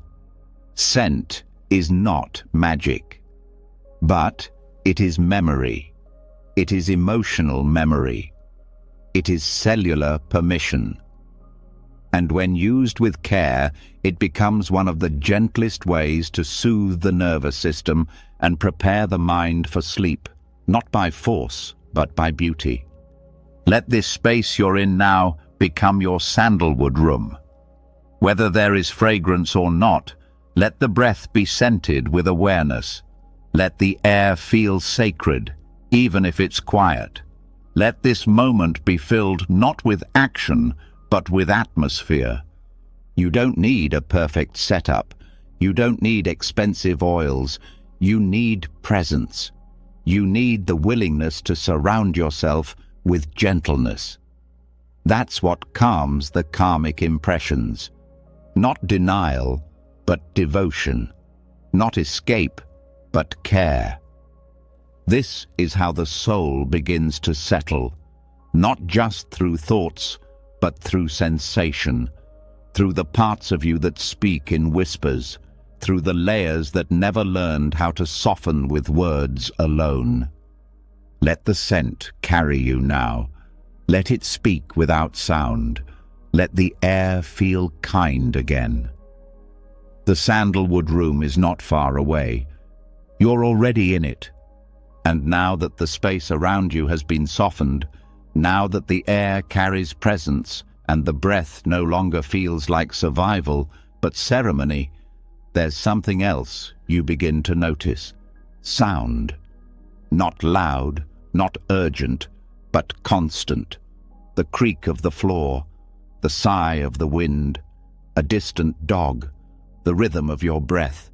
These are not interruptions. They are invitations. In the stillness you've created, even the quietest sound becomes part of the practice. The next step on this path is not about silence, but about listening without needing to reply. In the solitude of forest monasteries, monks are taught to listen to everything, not to judge it, not to analyze it, but to receive it fully, whether it's birdsong, rainfall, rustling leaves, or even a cough from a neighboring hut. Every sound becomes a teacher. not because it holds meaning in the way the mind often searches for, but because it holds presence. Each sound becomes a bell, not calling for attention, but reminding that it's already here. In the Dhamma talks given deep in the Thai forests, some masters would tell their students not to tune out the world, but to listen to it more deeply, not to filter sound as distraction, but to meet it as practice. The chirp of a frog becomes no different than the rise of a thought. It appears, it passes, it reveals something, not through words, but through awareness. The problem is not sound, it's resistance to sound. It's the belief that peace only comes when the world is completely quiet. But in the Buddhist view, that kind of peace is fragile. Real peace is the ability to remain centered even when life continues moving around you. That includes noise. That includes what you hear when you're trying to sleep, when you're meditating, or when your thoughts are already loud. When you let go of the need to judge every sound, you stop reacting. You stop deciding which sounds are good and which are bad. You stop labeling everything as peaceful or annoying. This is how sound stops being a trigger and becomes a teacher. You hear a car pass, and instead of tensing, you breathe. You hear the wind knock on your window, and instead of wishing it would stop, you let it stay. And in that shift, something deeper opens. This practice is known as receptive listening. You are not hunting for meaning. You are not bracing for disturbance. You are simply letting sound move through you, like wind moves through the trees, like water flows around stones. This is what forest monks mean when they say, listen with your whole body, not your ears alone, but your skin, your breath, your presence. And what you'll notice is that the body responds. When sound is not labeled as threat or task, the nervous system softens. You stop being on guard. You start being available to feel without defense, to hear without judgment, to rest without needing to shut out the world. In this kind of listening, even the ordinary becomes sacred. The fan humming beside you, the crackle of an old floorboard, the distant bark of a dog. None of these sounds have to be removed. They can be included, not as problems, but as part of the moment. This is especially powerful at night, when so many people feel they need complete silence to rest. But Buddhist teachings remind us, peace is not the absence of sound. Peace is presence in the middle of sound. It's the ability to hear and not be pulled, to feel vibration and not be moved off-center, to receive without needing to respond. When you start to listen this way, even your thoughts change tone. You hear them as sound, too, less personal, less sticky, just movements in the mind, like wind in the trees. No reply needed, no argument necessary. Forest monks often say, don't chase the echo, let it return on its own, meaning don't answer every thought, don't respond to every feeling, let it call, let it ring, let it fade. Because when you always try to answer, you're no longer listening, you're preparing. And when you're preparing, you miss what is. So the next time you hear a sound, especially one you didn't plan for, pause. Instead of bracing, open. Let it move through you like a wave. Let it come. Let it go. And you'll feel something rare, a moment of peace that isn't dependent on what the world does, a peace that remains no matter what enters the room. This isn't a trick, it's a practice, and it deepens the more you do it. You'll start to notice sound not just as background noise, but as rhythm, as movement, as life itself. And when you stop trying to shape the soundtrack of your life, you start hearing the beauty of its imperfection. This way of listening also changes how you relate to others. You stop needing to speak right away. You stop filling every pause with your own voice. You begin to hear what isn't said. You begin to feel the space beneath words. And that kind of listening, slow, deep, present, it heals. Not just relationships, but the inner noise that comes from always needing to be right, to be first, to be heard. You begin to trust that not every sound requires your reaction. Not every echo needs your voice. Not every tension demands your answer. And in that trust, your energy returns. Your presence deepens. You no longer feel pulled in every direction. You become the center again. Some nights, you'll hear your own heartbeat more clearly than the room. Some nights, the crickets outside will sing longer than your thoughts. Some nights, even the silence will feel loud. But every one of these experiences becomes part of the path when you stop resisting, when you stop editing the moment and begin receiving it fully. This is not silence as absence. This is silence as relationship. A space between things. A sacred pause where meaning does not need to be made, only met. So as you rest tonight, let the sounds come. Let the wind speak. Let the distant murmur rise and fall. Let your thoughts echo once or twice more and then go unanswered. You are not here to respond. You are here to listen. And in that listening, you are already home. This is what the forest monks knew, that peace is not earned through control. It is found through inclusion, through allowing what is here to be here, without fixing it, without naming it, just breathing through it. Let this breath be your listening.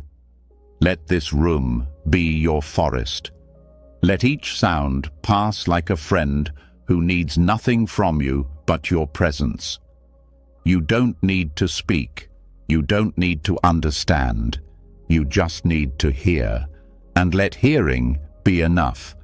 And once sound is no longer something to respond to, once even the faintest echo is received without resistance, there's a new kind of silence that begins to rise. A stillness not just in the room, but in the mind. And in that stillness, a deeper urge often appears, the urge to reflect, to look inward, to evaluate, to hold up a mirror and search for meaning, flaws, progress, identity. But what if the mirror didn't need to reflect anything at all? What if true peace came not from seeing yourself more clearly, but from no longer needing to? There is an old Zen story of a novice monk who spent hours each day polishing a mirror. He believed that if he could keep the mirror spotless, he would see his true nature more clearly. He scrubbed away every speck, every streak, constantly wiping, inspecting, refining. One day, the abbot walked by and watched quietly.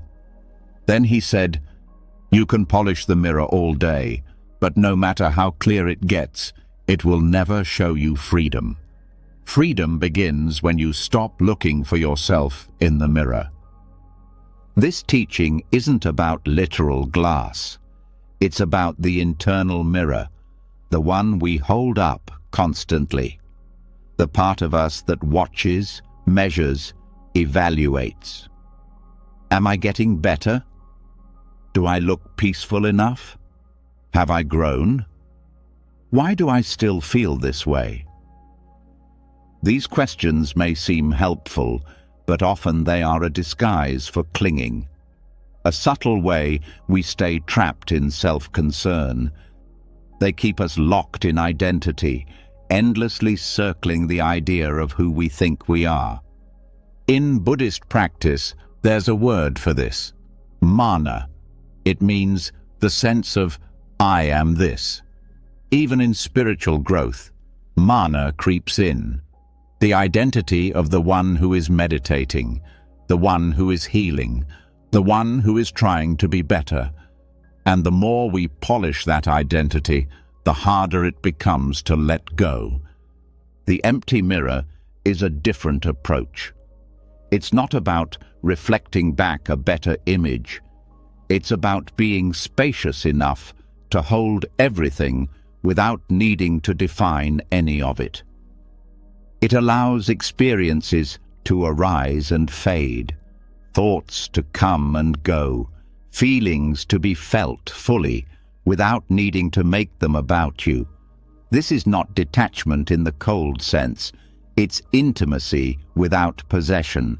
It's the ability to feel something deeply, but not create a story around it. When a thought of sadness comes, you don't need to say, "Why am I still sad?" or "What does this mean about me?" You just feel it, hold it, and let it pass. That's the empty mirror. It reflects what arises, but does not cling to the reflection. In many Zen monasteries, students are told that even attachment to clarity is still attachment. You can become so obsessed with self-awareness that you forget how to simply be. You trade one form of clinging for another, and the mind remains tense, even while practicing calm. Letting the mirror go empty means stepping out of the loop of self-analysis. Not forever, not with denial, but with trust. Trust that growth is happening even when you're not tracking it, that you are evolving even when you're not documenting it, that life unfolds best when it isn't constantly under a microscope. One of the subtle traps in practice is the need to know. How am I doing? Am I improving? These seem innocent, but they often stem from a deeper restlessness, a belief that we are only okay if we're getting somewhere. But Buddhism teaches that true transformation happens when we stop measuring, when we stop turning every experience into data about the self. This doesn't mean we abandon reflection entirely. It means we learn when to put the mirror down, when to stop rehearsing the same questions, when to stop polishing what does not need to be polished. Some moments are meant to be lived, not understood. Some nights are meant to be felt, not analyzed. The novice monk believed that the clearer the mirror, the closer he'd get to enlightenment. But the abbot knew better. Enlightenment doesn't come from seeing a perfect reflection. It comes from no longer needing to look. It comes when there's no watcher, no image, no self to improve, just being pure and wide open. You may have thoughts tonight about how your practice is going. You may wonder if you're doing it right, if you've let go enough, if your mind is quiet enough. These thoughts are the mirror, and the practice is not to argue with them, but to stop polishing, to stop fixing, to let the mirror go empty. Because the mind that doesn't cling reflects everything perfectly, not because it's still, but because it no longer identifies with the image. You are not the reflection. You are the space that holds it. This shift changes how you rest. Instead of lying down trying to feel peaceful, you just rest. Instead of searching for proof that you've let go, you simply let go. Instead of checking in every few minutes to see if your thoughts have stopped, you stop checking. and something deeper begins to settle, not because you forced it, but because you stopped interfering. This is where true stillness begins, not in having no thoughts, but in no longer needing them to go away. Not in seeing yourself clearly, but in not needing to be seen. The more you drop the image of who you are supposed to be, the more freedom you feel in who you already are. The empty mirror doesn't reflect status, it doesn't compare, it doesn't create, it only receives. It watches the rising and falling of each moment without commentary. And that kind of awareness is where real peace lives, not in outcomes, but in openness. So tonight, let the thoughts come without analysis. Let the feelings rise without interpretation. Let the breath move without being turned into a project. Let everything appear as it is and pass as it must. The mirror doesn't need to hold it. You don't need to hold it. You are already whole without the reflection. The novice eventually put the mirror down, not because he gave up, but because he finally understood. There was never anything wrong with the mirror. There was just nothing left to polish. Let this be your mirror tonight, clear, quiet, and empty. Let the image fade. Let the self rest. Let awareness hold what arises without trying to make it mean anything. This is enough. You are enough. Nothing more needs to be seen. And now that the mirror has been set down, now that the need to reflect has been released like breath at the end of a long exhale, what remains is not a clearer image, but space. Not a summary of the self, but a quiet openness that no longer chases understanding. And from within this openness comes the next lesson. Not a teaching of what to add, but a teaching of what to let go. Not more to carry, but less to hold. Not a full cup, but one that holds only space. The Heart Sutra, one of the most revered teachings in Mahayana Buddhism, speaks a line that echoes through centuries. Form is emptiness, and emptiness is form. On the surface, it sounds abstract. But within these words lies the very nature of peace. Peace, not as something achieved, but something allowed. Something that arrives not when we have everything, but when we are no longer burdened by needing anything. In daily life, fullness is often misunderstood. People equate fullness with accumulation, a full schedule, a full closet, a full plate, a full head. But the more we fill, the heavier we feel. The more we carry, the less we notice. And over time, fullness becomes confusion, cluttered emotion, crowded thoughts, saturated awareness. The Heart Sutra turns this idea inside out. It points to the cup, not when it's overflowing, but when it's empty, as the place where life begins to pour in. Not because emptiness is lack, but because emptiness is freedom from what does not serve. A clear space, a silent room, a mind that no longer hoards. This kind of emptiness is not about loss. It's about release. It's the shedding of what's been accumulated but never truly needed. Expectations, labels, emotional baggage passed down like inheritance, stories that were never yours, pain that never had to be permanent. All of it fills the cup, leaving no room for stillness.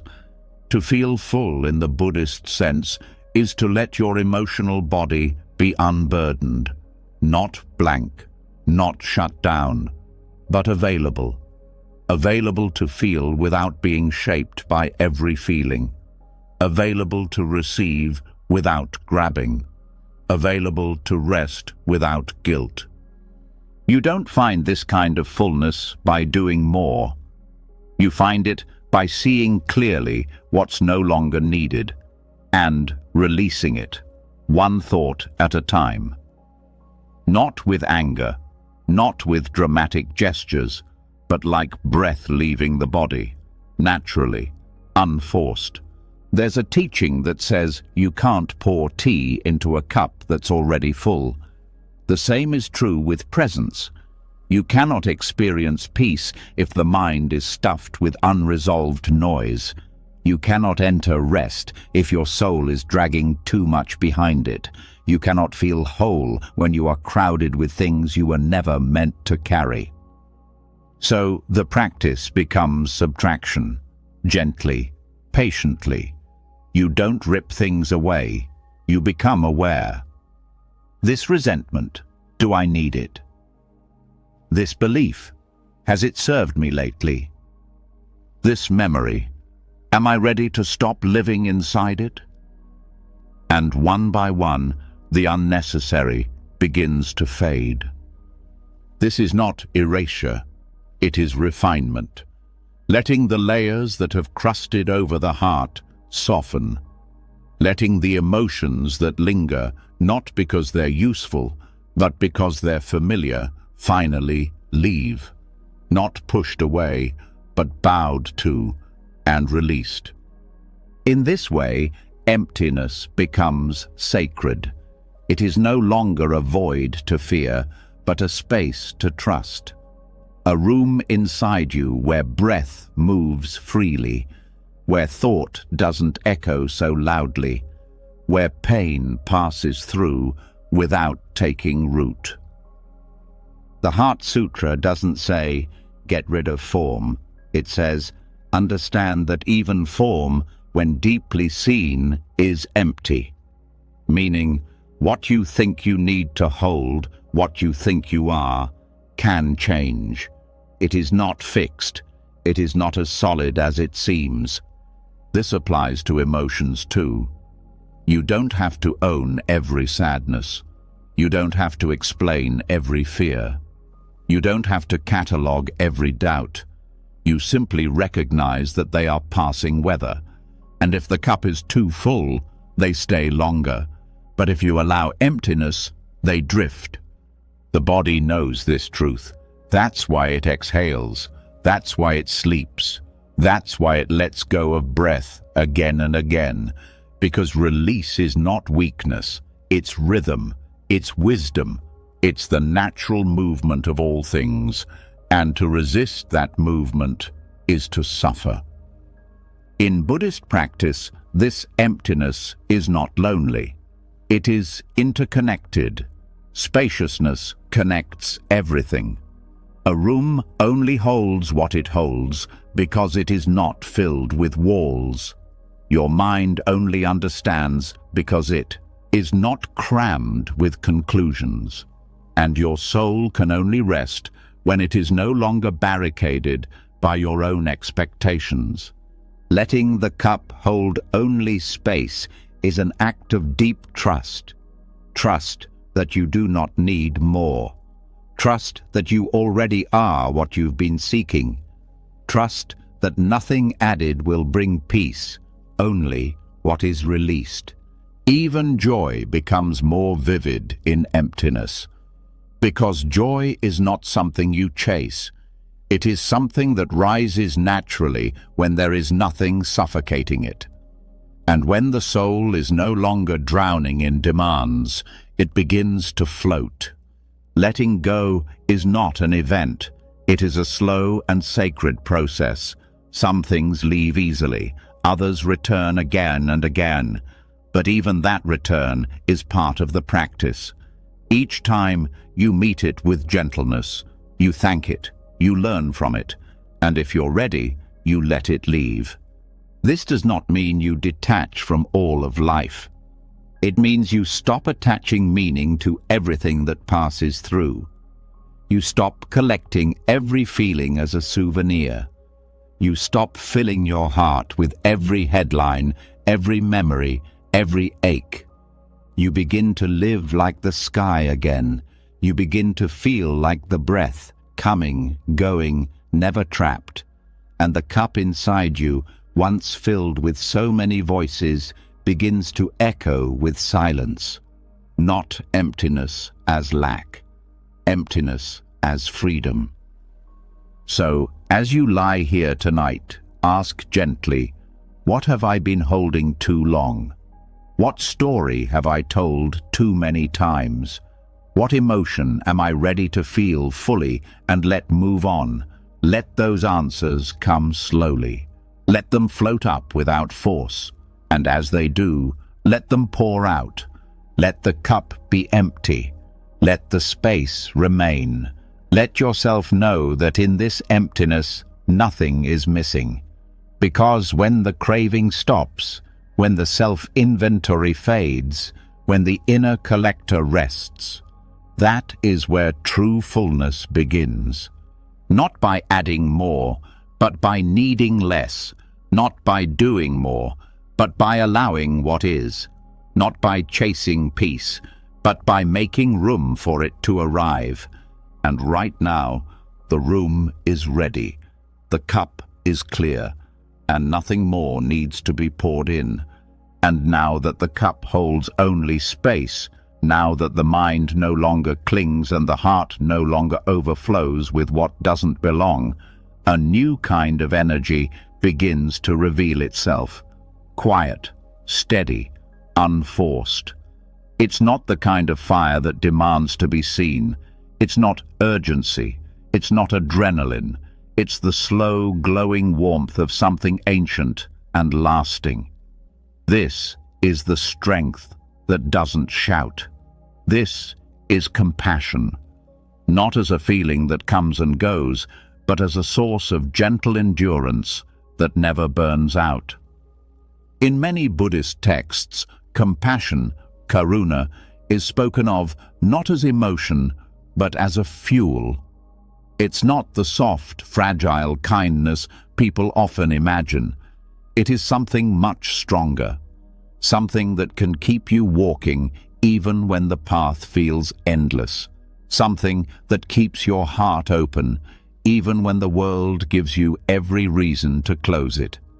True compassion is not drained by effort. It replenishes itself with each act.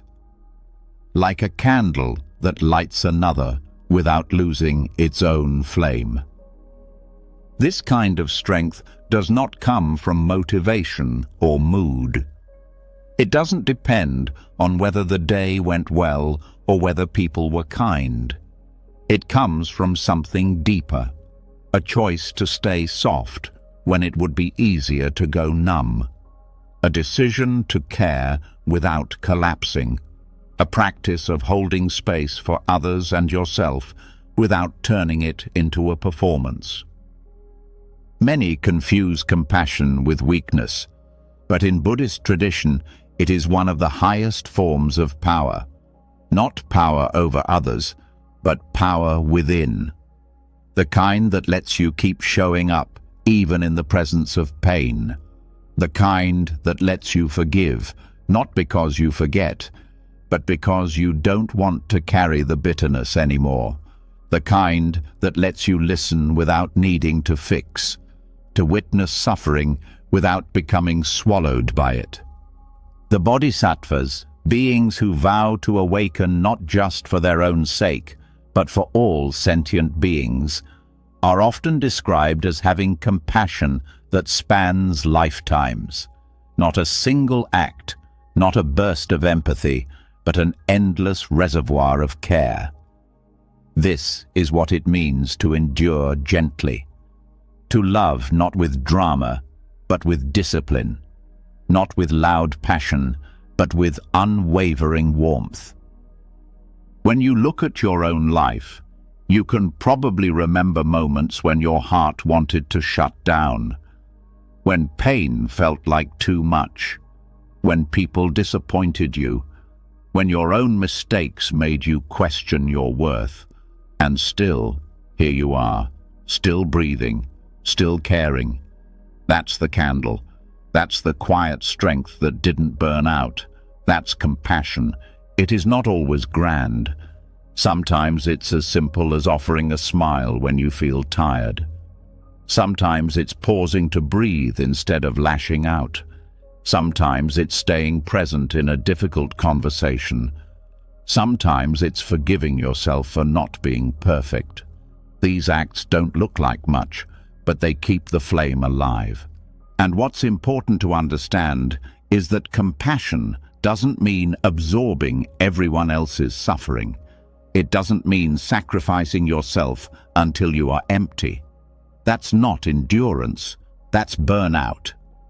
Real compassion includes boundaries. It includes care for the self.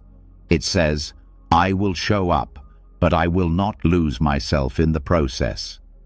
In meditation, there's a practice called metta, or loving kindness. It begins with sending care to yourself, not as selfishness, but as foundation, because you cannot sustain compassion for others if you are filled with self-hatred. You cannot offer calm if your own heart is on fire. You must tend to your own flame first. Then you can carry it into the dark for others. The Buddha once said that holding on to anger is like picking up a hot coal to throw at someone. You are the one who gets burned. Compassion is the opposite. It cools the coal. It turns fire into warmth. It transforms reaction into response. And the beauty of compassion is that it doesn't run out. The more you give, the more it grows, because it is not pulled from your energy, it's pulled from your awareness, from the still part of you that is connected to all things. And when you act from that place, you are not draining yourself. You are drawing from the same well that fuels the sunrise and the ocean tides. It is endless because it is shared. This is why monks who live with so little can give so much. They are not depleted by giving. They are nourished by it, because their compassion is not based on performance or reward. It is based on presence. It's not about saving others. It's about being with them. It's not about solving every problem. It's about refusing to turn away. And this endurance, this steady compassion, becomes especially important when facing the suffering of the world. It's easy to become overwhelmed, to feel powerless. But the candle doesn't ask you to fix the world. It asks you to stay lit, to stay warm, to be the one who doesn't go cold. Even your breath can become an act of compassion. When you breathe slowly and stay grounded, you send a signal to your nervous system. We are safe. And from that safety, you can offer calm to those around you. Your presence becomes a refuge. Your steadiness becomes a balm. In the long nights of grief, in the slow weight of uncertainty, compassion becomes your anchor.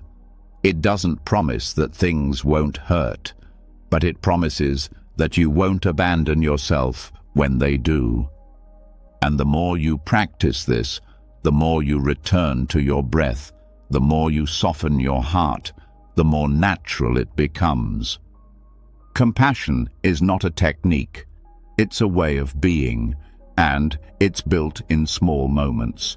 Choosing to breathe instead of react, choosing to listen instead of judge, choosing to rest instead of push, choosing to forgive instead of carry.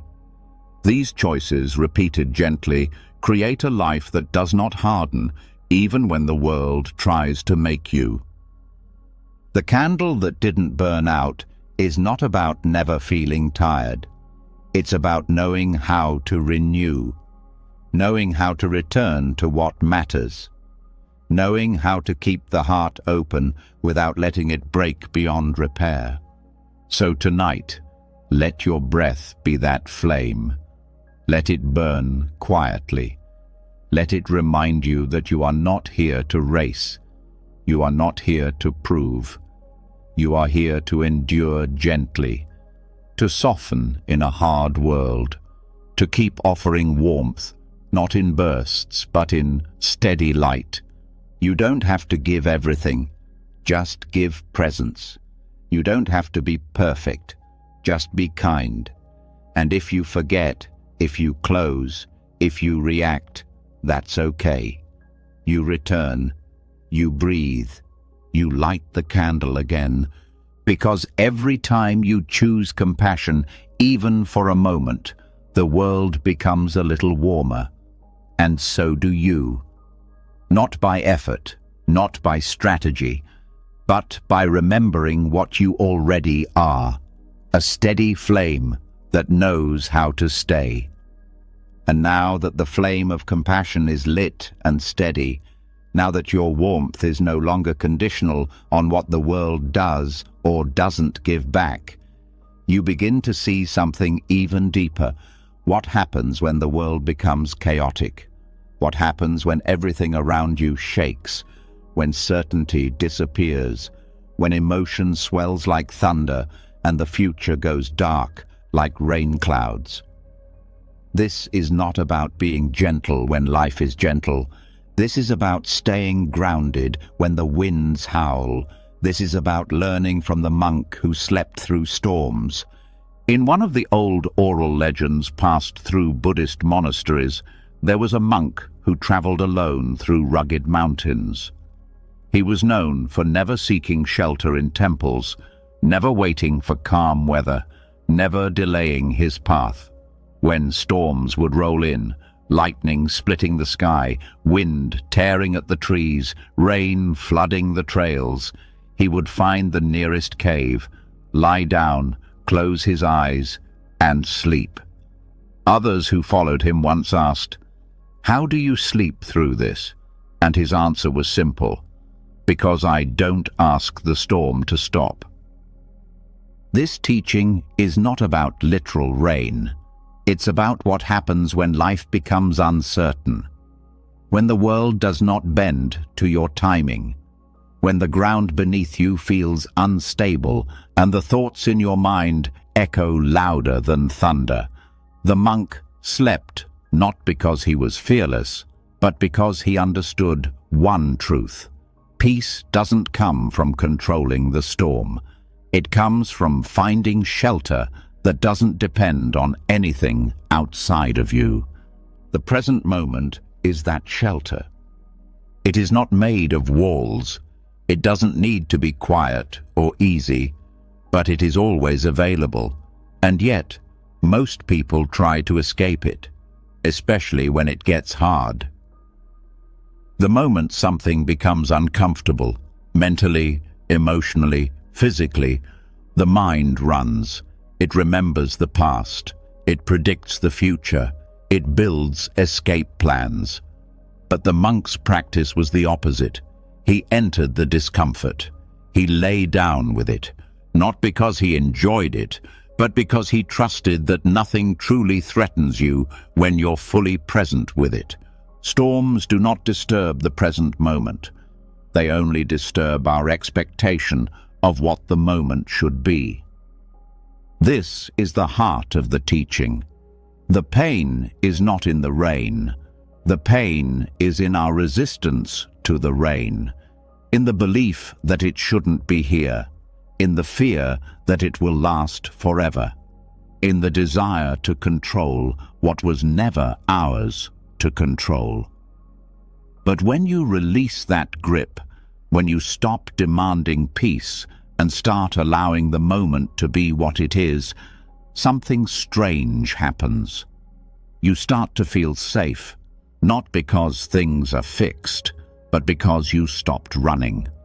The monk who slept in storms knew that what passes through the sky also passes through the mind. Thoughts come, emotions swirl, memories crash, but they are weather. And just like the sky is never harmed by the storm, Your awareness is never harmed by what passes through it. That is the real shelter, the unmoving center within you. And this isn't about pretending to enjoy suffering. It's about discovering that suffering grows when you resist the moment, and that it often softens when you meet it directly, when you lie down inside it without flinching, when you breathe into it without fighting, when you allow the wind to howl and let your breath stay steady anyway.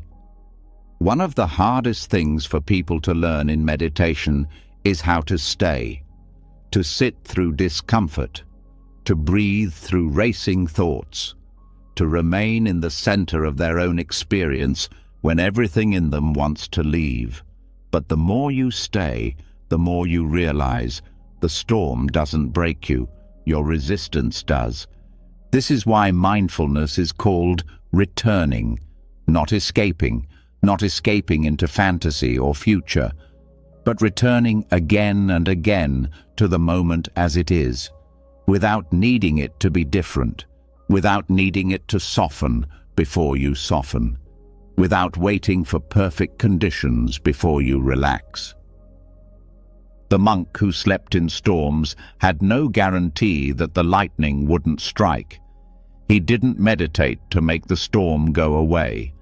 He just learned to rest beneath it, to find something deeper than safety, trust. Not that nothing bad would happen, but that whatever happened, he would meet it from presence, not panic. This changes everything, because now, when stress comes, you don't brace, you breathe. When fear rises, you don't tighten, you stay. When emotion shakes you, you don't collapse. You feel it all the way through, and you let it pass. Because it will pass. The storm always passes. That's the nature of all things. The emotion, the thought, the panic, the noise. None of it stays forever. But the more you resist it, the longer it lingers. The more you accept it, the faster it moves through. So the monk's sleep was not unconsciousness, it was trust. It was the deepest form of presence. His body said, "I can rest even now." His breath said, "I don't need to rush away." His mind said, "This too is just passing weather." And this is the kind of presence that becomes unshakable. You may not be lying in a cave tonight, but the storms still come. The storm of too many thoughts, the storm of fear about tomorrow, the storm of regret about yesterday, the storm of loneliness, the storm of pressure. And the only way to rest through them is not to conquer them. It's to sit down in the center of yourself, breathe deeply, and stop asking them to go away. Let the storm be loud. You be still. Let the thoughts race. You slow down. Let the heart ache. You stay close. And in doing so, you become the shelter you were looking for. You become the stillness you thought was missing. You become the monk who doesn't need the storm to stop in order to sleep. This is not indifference. This is deep attention. This is bowing to the moment exactly as it is and saying, "You are enough." This is removing the condition that says, "I'll rest when things are calm," and replacing it with, "I'll rest because I choose to return here." This is not a one-time lesson. It is a lifelong practice. But every time you lie down and feel overwhelmed, remember the monk. Remember that presence is not created by silence. It is revealed when you stop chasing silence and sit down inside the storm. So, tonight, whatever is moving inside you, let it move. But you stay. Stay in your breath. Stay in your body. Stay in the moment, no matter how imperfect. And as the winds of thought and fear try to sweep you away, you stay rooted, not tense, soft, not numb, awake. Because nothing can uproot the one who no longer needs the sky to stay clear. Let the cave be your breath. Let the stillness be your bed. Let the present moment be your shelter. And rest. Not because the world is perfect, but because your presence no longer depends on it. And once you've learned how to stay inside the storm, once you've stopped resisting the moment and discovered peace that doesn't depend on calm weather, the body begins to surrender differently. Not from exhaustion, but from trust. Not as collapse, but as reverence. Because now, rest is no longer something you fall into. It's something you offer. It becomes more than relief. It becomes sacred. This is where we begin to understand sleep not as escape, but as devotion. In many Buddhist traditions, even rest is treated as a form of puja, a spiritual offering, not to please a deity, but to align the heart with humility. It's a way of saying, this too I give back. The breath, the body, the thoughts, the tension, all laid down like a candle before the altar of life. Not because you're tired, but because you're grateful. And this subtle shift from sleep as a need to sleep as a gift transforms the entire act. Most people see rest as downtime, a break from responsibility, a necessary pause before the next round of doing. But Buddhism invites a different view. It teaches that everything, when done with awareness, becomes part of the path. Washing a bowl, walking down a path, closing your eyes. If done with presence, each becomes an act of return, a way of saying, here I am again. And what could be more sacred than the moment the body softens and the mind dissolves into trust? To offer sleep as puja means entering rest not with resistance, but with ritual. It begins with intention. Before you lie down, you pause. You acknowledge that this moment is not separate from your practice. You don't crash into the bed. You arrive in it. You don't abandon yourself as you fall asleep. You meet yourself at the threshold. You say, in silence or out loud, may this rest serve more than my body. May it restore my heart. May it offer something back to the world. This doesn't have to be religious. It doesn't need incense or chanting. It needs sincerity. It needs awareness. The smallest gesture can become sacred if you meet it with depth. Even the way you place your head on the pillow can become a bow. In many monasteries, monks close their eyes with their palms together. Not for show, not out of superstition, but as a reminder. This is not just sleep. This is surrender. This is the letting go of striving, the pause of self-definition, the silence after a day of seeing, judging, reaching, fixing. And in that pause, something larger is allowed to hold you. The body knows how to rest, but the heart often doesn't. It's filled with guilt, with thoughts of unfinished business, with doubts about whether it has earned rest. This is why treating sleep as an offering changes everything. You are no longer trying to deserve rest. You are dedicating it. You are saying, let this be part of the path. Let this be useful, even in stillness. This is a powerful antidote to the modern world, where rest is often seen as weakness, where being tired is treated like a failure, where sleep is something you fight to earn rather than something you bow into. But in Buddhist thought, rest is a part of right effort. It's not lazy, it's wise. It restores the clarity that effort depends on. Transforming sleep into devotion also softens the mind's grip. When you enter rest as a ritual, you no longer obsess over the outcome. You're not trying to force sleep. You're not measuring the hours. You're simply offering yourself into rest, the way a flower offers itself to the sun, without expectation, without force, just a quiet unfolding. Even the breath participates. It slows not out of exhaustion, but out of trust. It no longer pushes, it receives. And in that receiving, the nervous system understands. Nothing is being taken, nothing is being lost.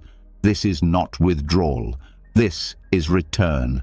In Tibetan teachings, they speak of sleep as a teacher of death, a rehearsal for the great letting go, but not in a way that's frightening, in a way that's freeing.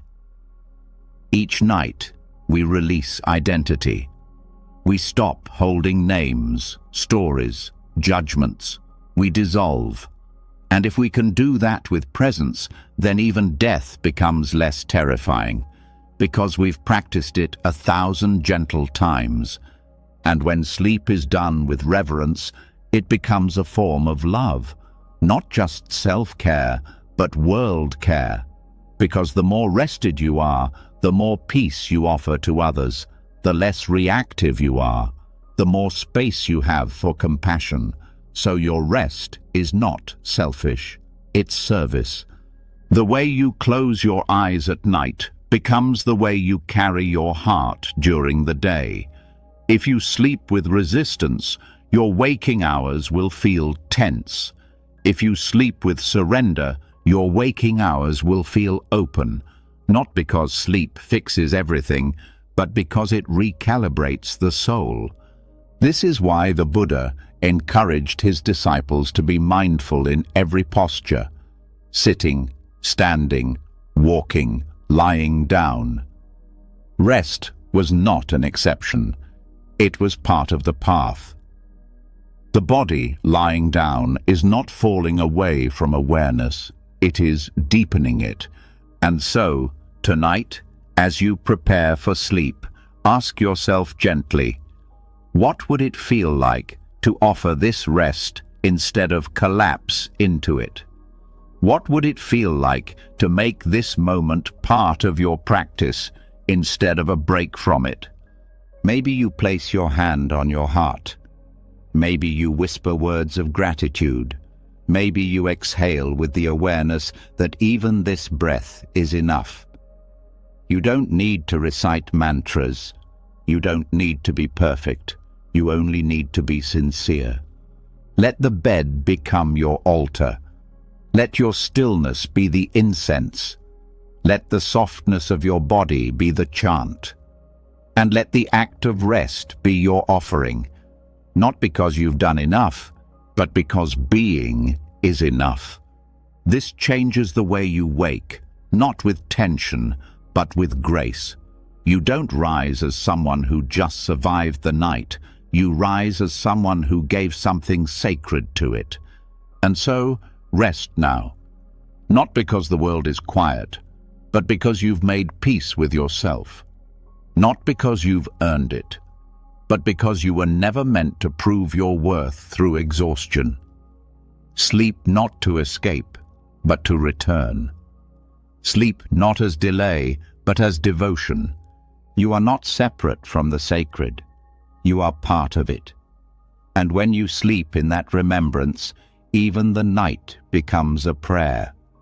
Even silence becomes an offering. Even stillness becomes love. And once rest has been offered as devotion, once the body has been entrusted to stillness and the night received with gratitude instead of exhaustion, something even quieter begins to rise. A question that doesn't shout, but lingers softly in the breath. What becomes of all the gentleness we've given, all the kindness that was never noticed, all the softness that was offered without reward? The answer comes like a whisper carried by the wind. What you send out softly returns softly, not always when you expect it, not always from where you gave it, but it always finds its way back, just like a feather drifting slowly through the sky, circling its way home.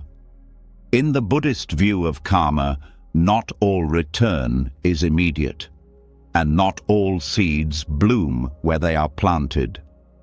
Sometimes you smile at a stranger and they never smile back. Sometimes you forgive someone who never knows they were forgiven. Sometimes you help quietly and the world moves on without noticing. But that energy, soft, clear, unforced, it doesn't disappear. It moves, it travels, it lands in places you may never see. And one day, when your soul most needs peace, it returns, not because you demanded it, but because softness always circles back. This is what's known in some teachings as the karma of gentleness. It's not the karma of reaction, where pain causes pain. It's not the karma of great deeds that bring recognition. It's the karma of softness, of the small, often invisible actions that create subtle harmony in the heart, the kind that seems too small to matter until you realize it was the only thing that ever made your spirit feel safe. In daily life, people are often drawn to intensity, loud change, strong opinions, visible achievement. But in Buddhist monasteries, the deepest practice is often the most silent one, sweeping the floor slowly, offering water without speaking, bowing without expecting to be seen. These are not just customs, they're ways of shaping the mind through humility, through presence, through softness that expects nothing yet transforms everything. And this softness, when practiced consistently, creates a kind of karmic pattern that protects the soul. It does not shield you from hardship, but it surrounds you with clarity. It doesn't prevent pain, but it gives you a quiet strength when pain arrives, because every soft action becomes a thread in the net that holds you when you fall. Even thoughts carry this energy. A quiet wish for someone's peace, even if you never say it aloud. A prayer for someone you no longer speak to. A gentle memory that you allow to arise without bitterness. These, too, are feathers released. And what returns is not always what you expect, but often exactly what you need. Many people grow impatient with soft paths. They want change now, healing now. They want to see their efforts bloom like fireworks. But Buddhist wisdom reminds us what is loud fades fast. What is gentle lasts long. Water wears down rock, not through force, but through steady presence. Kindness reshapes karma not with spectacle, but with consistency. This teaching is not about being passive. It's about being skillful, about choosing your energy wisely, about knowing that when you respond to harm with gentleness, you don't become weak, you become free. Because you are no longer letting others decide the state of your mind. You are no longer mirroring harm. You are creating something new. And that creation returns in ways you may not see, but always feel. Think of the times you were met with unexpected kindness. A stranger holding a door. A friend sending a message when you needed it most. A teacher giving you time when you didn't ask for it. These are not random. They are the feathers that floated back, sent by others who once gave softly, and now, without knowing it, helped carry you through. And you too have been that feather for others, in ways you'll never fully understand, in words you forgot you said, in small decisions you made that shifted someone else's day. That is the quiet miracle of softness. It creates change without demanding recognition. It ripples out without needing to be traced. And when you rest in this understanding, your practice becomes deeper than self-improvement. It becomes alignment with life itself. Softness doesn't mean never saying no. It doesn't mean staying silent when something matters. It means acting from clarity instead of reactivity.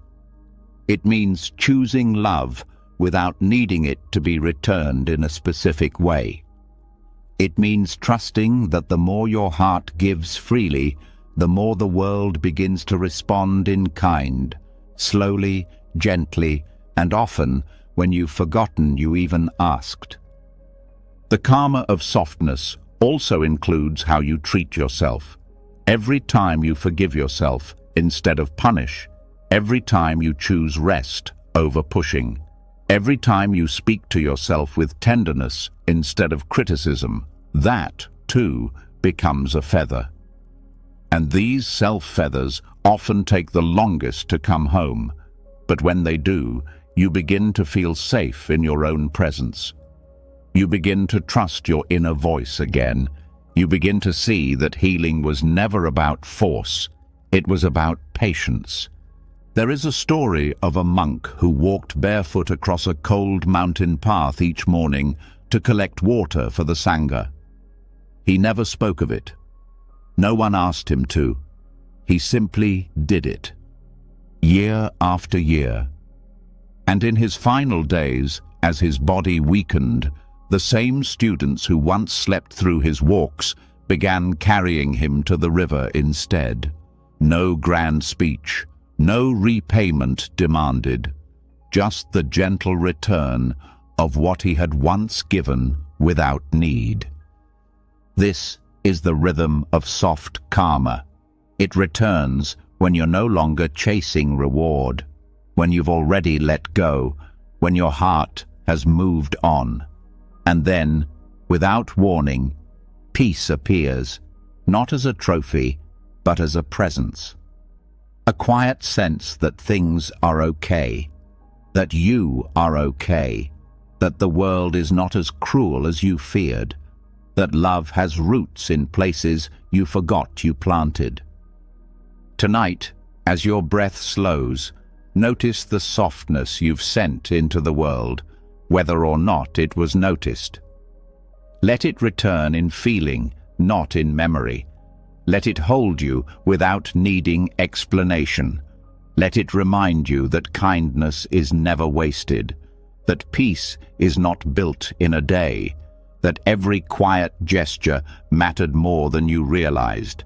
Let this awareness settle into your bones. Let it become part of your rest. And let each breath be a feather you offer back, weightless, sincere, and full of life. What floats away with softness always finds its way back, not to the mind, but to the soul, where it was always meant to land. And now that the feathers of softness have returned and settled quietly into the soul, now that you've begun to feel the peace that flows not from effort, but from intention, the next teaching asks for even less. Not because less is better, but because less is truer. Not because silence must be created, but because silence already exists beneath what is stirred. The question is no longer how to achieve calm, but how to stop disturbing what is already still. This is where we enter the lesson of the lake that never asked to be still. In Buddhist practice, the idea of stillness is often misunderstood. People think it means stopping thought, removing emotion, emptying the mind by force. But these are just new forms of agitation, new ways of stirring the water while telling ourselves we're trying to calm it. Real stillness, the kind that arises from awareness, doesn't need to be manufactured. It reveals itself when we stop trying to manage everything, when we stop stirring the surface and begin to trust what lies beneath. A lake becomes still not because it tries to still itself, but because the wind stops. And the wind stops when it is no longer being fed. Fed by judgment, fed by resistance, fed by the constant desire to be somewhere else, feel something else, become someone else. But when attention is placed gently and consistently on what is, on the breath, on the body, on the present moment, the wind quiets, and in that quiet, the lake reflects perfectly. This reflection is what the Buddha meant when he spoke of the mind as clear and luminous. Not clear because it is always empty, but clear because it no longer clings. A mind that clings creates waves. A mind that allows creates space. This is not about effort. This is about alignment. The water does not struggle to settle. It only needs to be left alone. But the modern mind is trained to interfere. It's trained to optimize, to fix, to improve, even in meditation. You sit down to rest, and immediately there's a plan. Be calm, focus more, eliminate that distraction. The mind, trying to be still, becomes more restless, like stirring the lake to make it clearer. But Buddhist teachings remind us clarity comes when we stop the stirring. This is why awareness is not about control. It's about inclusion. You do not remove what's present. You allow it. You let the fear sit. You let the boredom breathe. You let the noise pass through. And in that allowing, your presence deepens, and the waters begin to settle. Not because you made them, but because you stopped interfering. Even emotions respond this way. Anger flares because we argue with it. Anxiety spikes because we fear it. But if you stop trying to fix the feeling and simply give it space, it starts to soften. It moves like weather across the lake, passing without leaving a mark. You don't need to fight it. You only need to stay. This is why monks don't try to achieve peace. They prepare conditions for peace. They sweep, they walk slowly, they chant, they breathe. And these simple acts are not to create silence. They're to stop disturbing it. They're to return the body and mind to the natural rhythm that already contains stillness. It's easy to believe that calm is rare, that it must be hunted down in retreats, in special routines, in silence so deep the world disappears. But calm is not rare. It is buried under habit, buried under reactivity, buried under thought loops that say, not this moment, not yet, not like this. But the moment you stop feeding those loops, the lake starts clearing. You don't need to wait for a better time. You don't need to wait until your life is simpler. The stillness you seek is not in the conditions. It's in the quality of attention you bring. If your breath is present, if your awareness is kind, if your effort is dropped, the water reflects what's real. This changes your relationship with discomfort. You stop trying to make everything feel okay. You start trusting that even the messiness belongs, that you don't need perfect control to feel safe. You only need to stop stirring what was never yours to fix. You begin to realize that peace doesn't require removal, it requires space. And when you give space to your thoughts, to your body, to the people around you, something surprising happens. The frantic energy begins to fade. Not because you forced it out, but because it was never meant to stay. Like a storm that loses interest when there's no resistance. The lake doesn't resist the rain. It doesn't resist the sun. It reflects whatever comes. And then it returns to stillness. You can live this way too. You can respond without clinging. You can experience without becoming. You can allow without absorbing. That's the calm that doesn't leave you, because it was never outside you. Buddhist presence isn't about always being peaceful. It's about always returning. Returning to what is true beneath the movement. Returning without needing the movement to stop. Returning with breath, with awareness, with softness. Not as a strategy, but as a way of remembering what you are. You are not the wave. You are the water. So as you lie here tonight, let yourself stop stirring. Let the thoughts come without pushing them away. Let the body rest without adjusting it to perfection. Let the breath move without needing to guide it. Trust that stillness is not something you'll find. It's something you'll uncover when you stop searching. Let the lake be your mind now. Deep, still, waiting. Not because you've conquered anything, but because you've released the need to conquer. And in that release, the water clears, the wind fades, the reflection returns, and peace is not given, it is revealed. And now that the lake has been allowed to rest, now that the surface reflects without effort, and the silence reveals itself without demand, the next understanding doesn't arise from stillness, it vibrates from within it. It isn't loud, it doesn't move through the ears, but it's deeply felt, like the hum of something sacred that doesn't need to speak to be heard. This is the bell that rings without sound, the tone of your inner life, a quiet resonance that can guide you deeper than words ever could. In Zen poetry, there's an image often repeated, a bell that rings, yet no sound is made. It's not a contradiction. It's a symbol for presence that is so complete it no longer needs to be announced.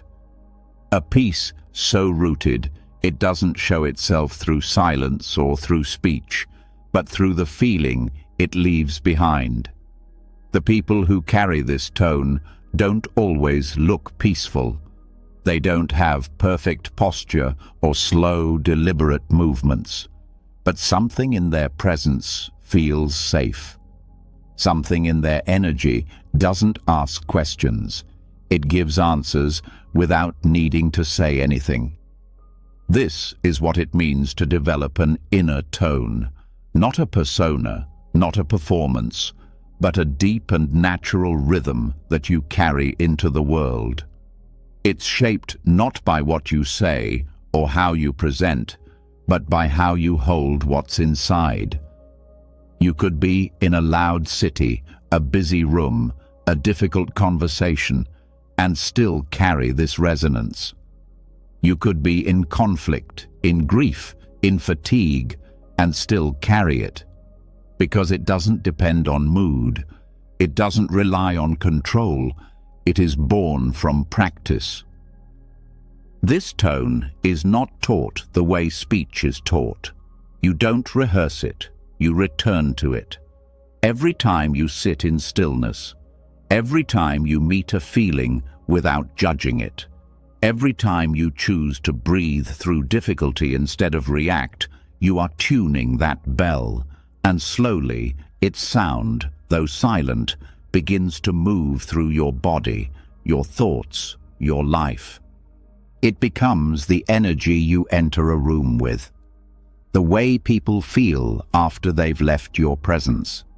Not because you fixed them or said something profound, but because you were settled.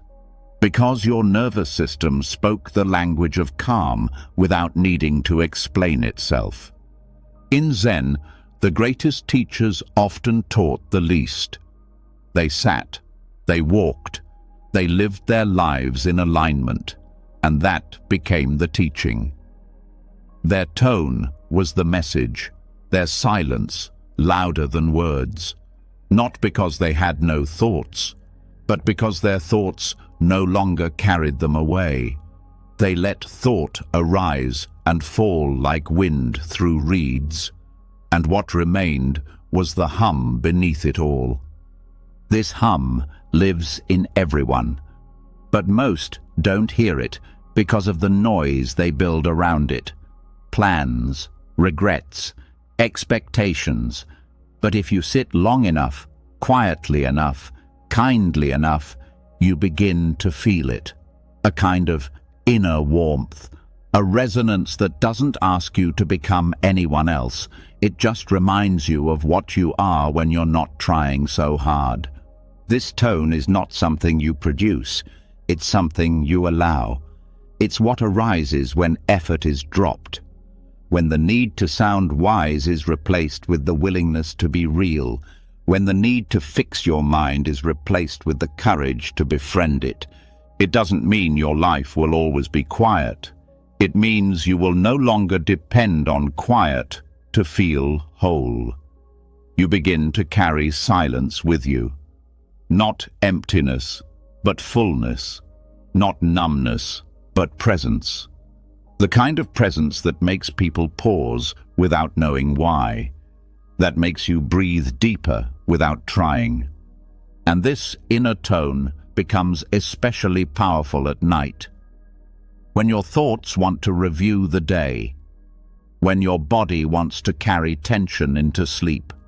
When your mind wants to fill the silence with analysis. Instead of fighting all that noise, you return to your tone. You let it ring, not as sound, but as sensation, as breath, as the echo of something still and undisturbed. There are nights when your thoughts will be loud, but the tone will still be there, beneath them, supporting you like a hand you can't see but always feel. That's the gift of this practice. The tone doesn't compete with thought. It outlasts it. And how do you find this tone? You don't chase it. You don't analyze it. You meet yourself with presence, again and again. You listen to the silence beneath your breath. You feel the way your chest rises, not to fix it, but to notice it. You become aware of the part of you that's always been listening, even when the rest of you was distracted. The bell rings in that space, and when your tone becomes familiar, it starts to reshape your reactions. You stop responding from panic. You stop needing to defend. You begin to listen more, to need less. You speak more slowly, but only because you're no longer trying to prove anything. You're rooted, not because life became easier, but because you became less tangled in it. This tone becomes the rhythm of your relationships. You stop pulling people in. You stop pushing them away. You simply resonate, and those who feel safe in your tone stay. Not because you tried to keep them, but because they remembered themselves in your presence, and you in theirs. There's an old Zen saying, "When the bell is struck, the mountain answers." Meaning, when your tone is real, the world responds in kind. Not always instantly, not always predictably, but deeply. That tone becomes your offering, not a performance, a presence, not a message, a way of being. And when you carry it into sleep, it becomes the final offering of your day. You don't need to summarize your progress. You don't need to recount your mistakes. You just rest in that tone, letting it hum beneath the surface, letting it hold you, letting it echo in your breath until the breath becomes deeper than thought. This is not metaphor. It is felt. And once it's felt, it is never forgotten. So let the bell ring now, without volume, without story. Let your body hum with the memory of peace. Let your soul echo without words. Let the night carry you, not into escape, but into that quiet resonance that never leaves. The bell that rings without sound is already ringing inside you. All you have to do is stop speaking and feel it. And now that the bell has rung without sound, now that its silent tone has settled into the body like a hum beyond language, there's no need for more volume, more explanation, or more answers. What lingers is not a conclusion, but a feeling, an echo that speaks without requiring a single word. And this is what leads us into the next teaching. The wisdom of not needing to finish the story, not needing to control the plot, not needing every question to resolve before rest can begin. Because peace is not the end of the story, it's the space where the story is allowed to keep unfolding. In many Buddhist traditions, stories are not told to reach a point. They are told to reveal something deeper than a point. Something alive, shifting, open-ended. Unlike many modern narratives that demand closure, Buddhist storytelling invites you to sit with the part of the tale that never quite lands.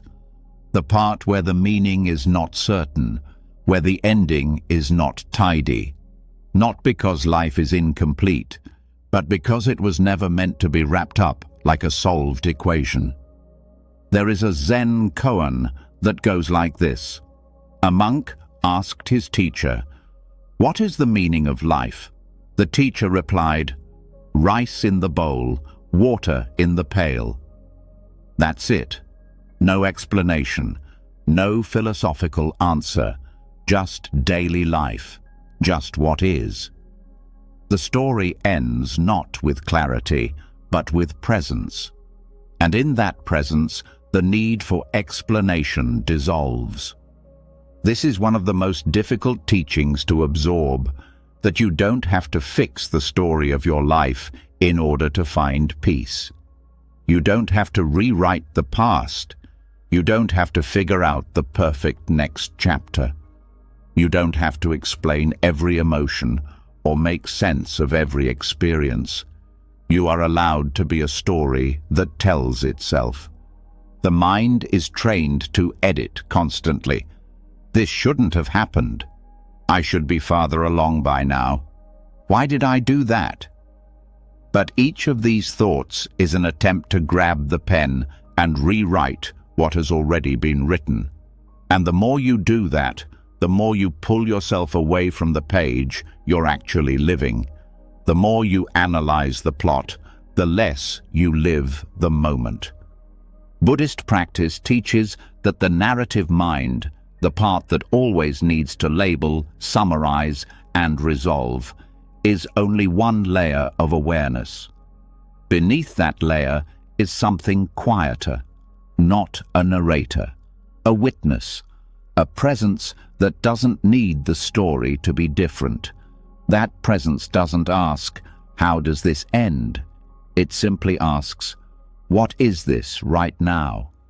And in that shift, the urgency drops.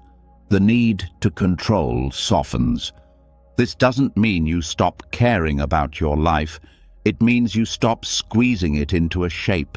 You stop demanding that every relationship make sense. You stop needing every choice to be justified. You begin to allow the beauty of a chapter that doesn't need to lead to a climax. You begin to sit with the middle of things, the changing of things, the mystery of things, and not treat any of it as a problem. The story that tells itself is never rushed. It unfolds at its own pace, sometimes with clarity, sometimes with confusion, sometimes with deep love, and sometimes with loneliness. But when you stop measuring how it's supposed to go, you start living it fully. You begin to notice small details that would otherwise be missed. The weight of your breath, the texture of quiet, the way one feeling dissolves into another, the way no scene lasts forever. And in Buddhist storytelling, even the ending is never really the end. One tale flows into another. One teacher's lesson becomes the seed of a student's practice. One silence carries more depth than 100 explanations. The story is not there to define you. It's there to awaken you. When you try to fix the plot, you are saying that the present moment isn't enough, that something must be added or removed for it to be worthy. But the more you practice mindfulness, the more you realize everything that's happening now is the story. There is no destination to reach before peace can begin. Peace begins the moment you stop rewriting and start listening. Even your mistakes are part of the story, not side notes, not accidents, just sentences that didn't go the way you expected. And maybe they never needed to. Maybe their value isn't in how they ended, but in what they revealed while they happened. Maybe the version of you who existed in that chapter was exactly who you needed to be to learn what you know now. The practice, then, is not to become the perfect author of your life. It's to stop resisting the authorless nature of it. Life is writing itself through you, moment by moment, breath by breath. You are not the entire book. You are the page that is being written right now. And that page doesn't need to make sense to be sacred.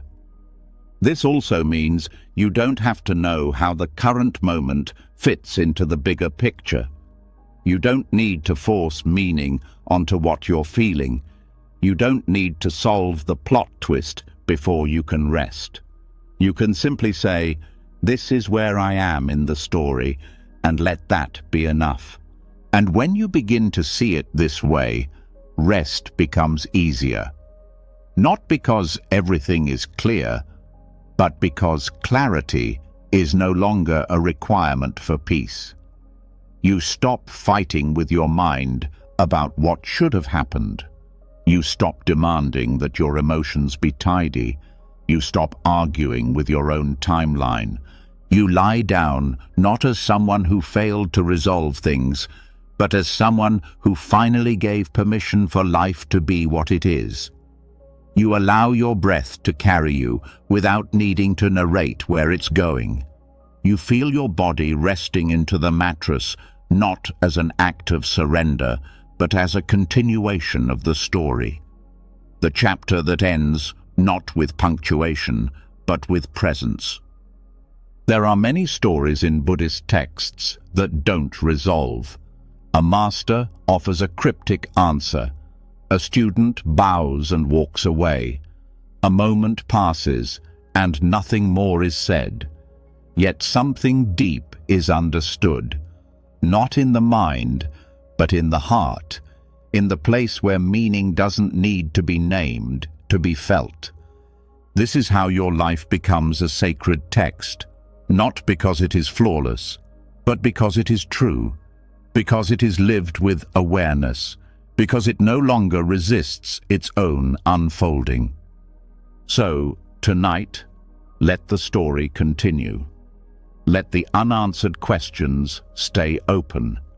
Let the past remain unwritten.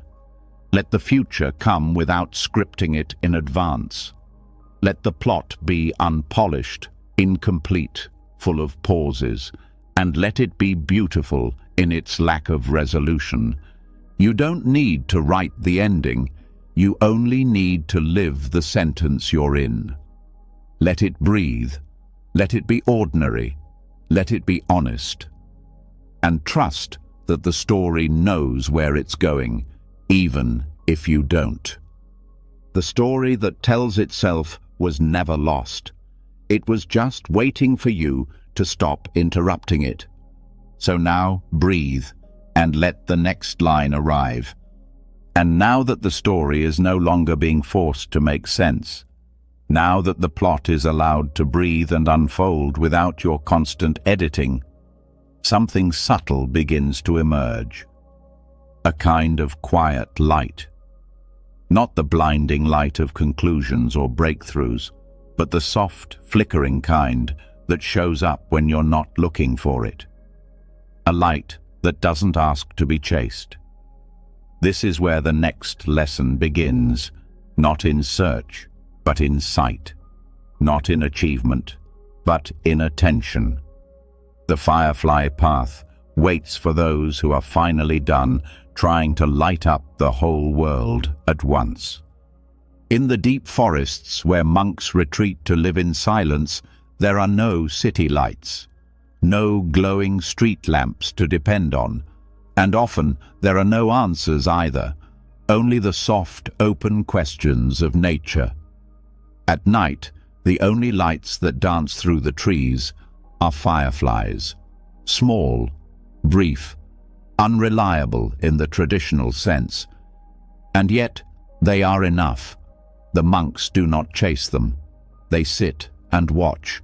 They allow those flickers to guide their eyes, their breath, their practice. Not because they show everything, but because they show something. And something is always enough, if you're not demanding everything. This is the heart of the teaching. You don't need a grand awakening to feel alive.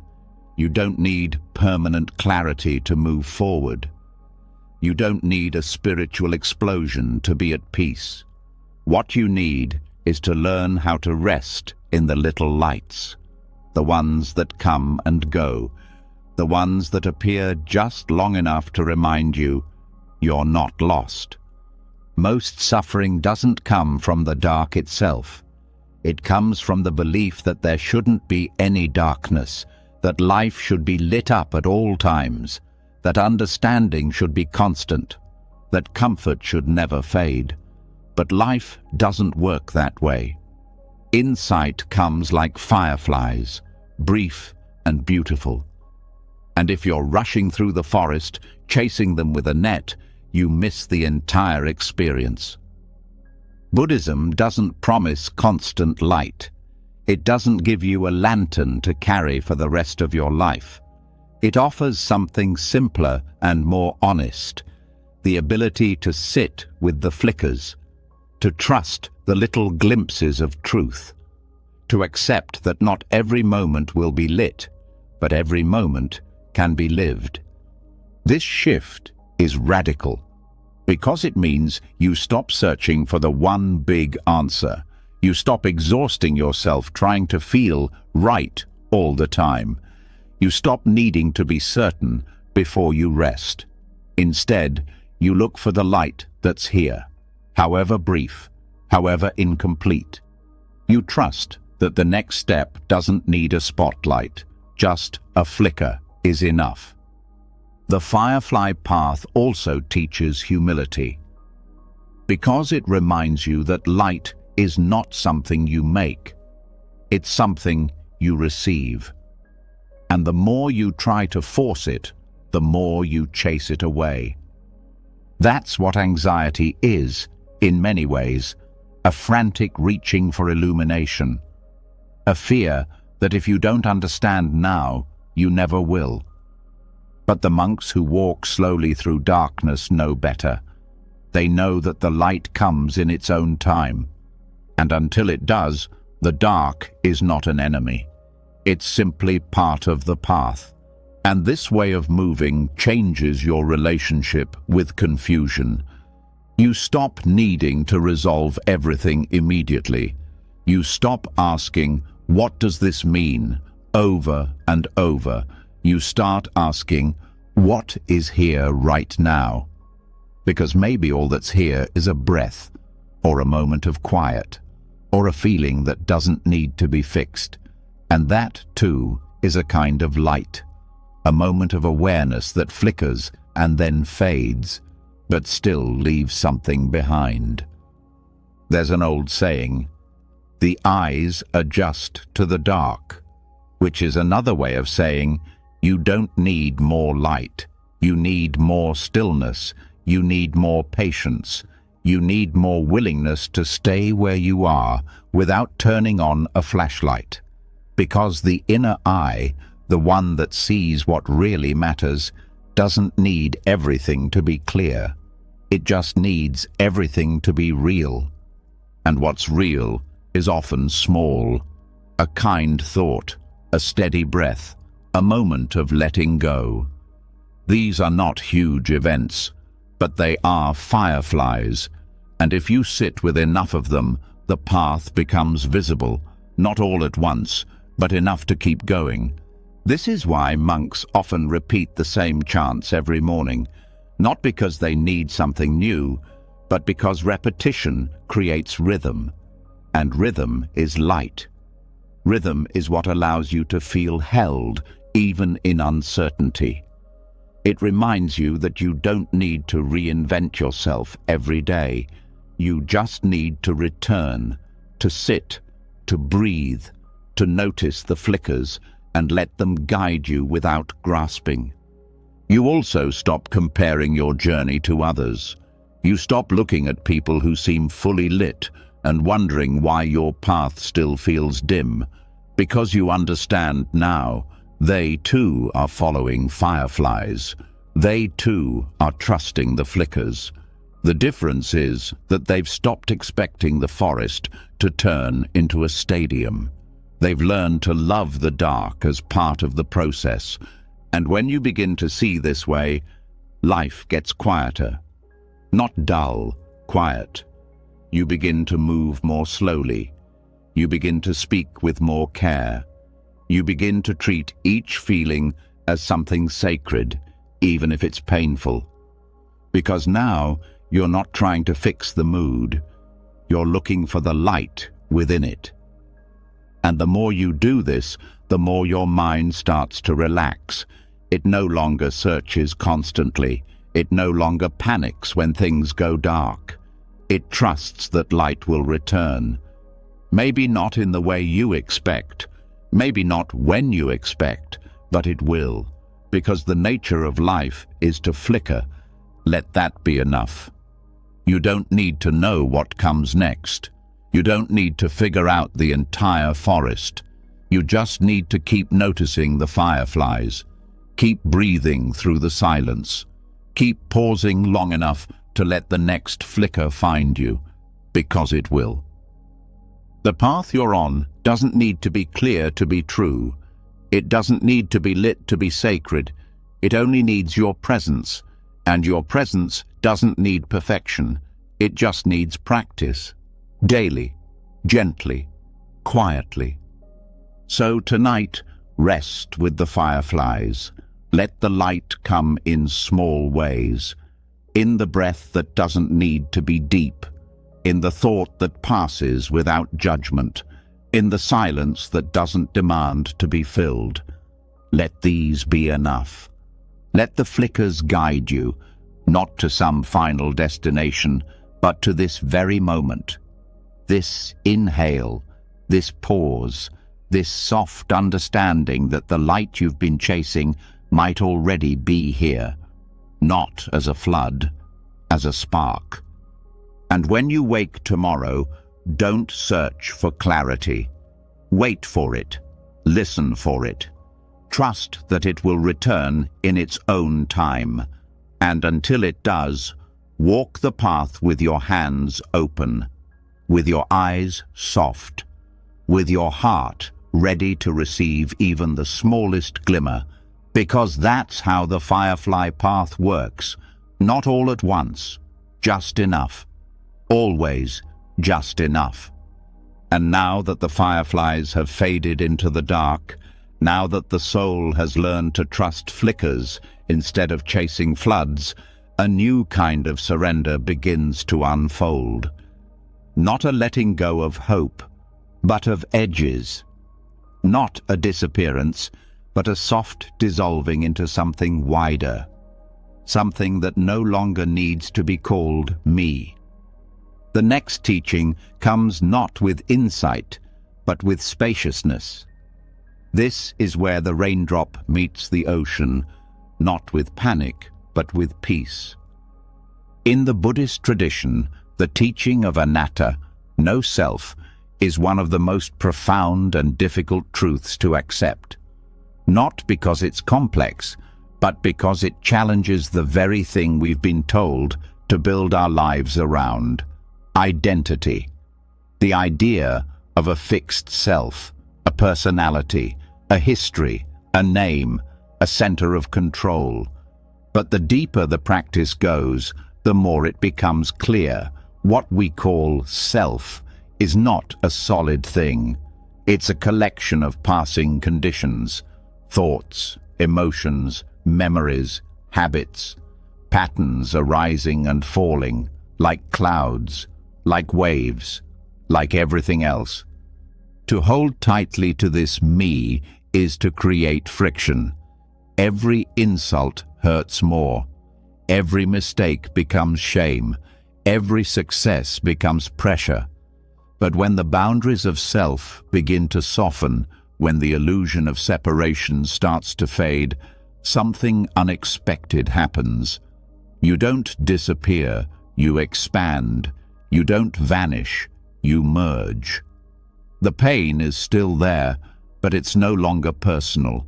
The joy is still there, but it doesn't need to be claimed.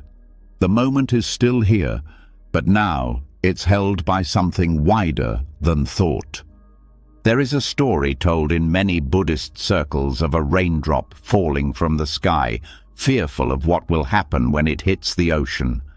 What will become of me? It asks. Where will I go? But when the moment comes, when it finally touches the vastness of water below, there is no pain, no loss, just return. The raindrop doesn't vanish. It remembers. It remembers it was always water, that the sky was never separate from the sea, that the falling was never a mistake. This is the wisdom of anatta, not the destruction of self, the loosening of it, the softening of its outlines, the understanding that what you truly are is not the voice in your head, not the image in the mirror, not the biography you carry. What you are is experience unfolding, a process, a breath, a field of awareness within which 1,000 things appear and disappear. And in this realization, so much pressure lifts. You don't have to fix the self. You don't have to defend it. You don't have to prove it. You don't even have to know what it is.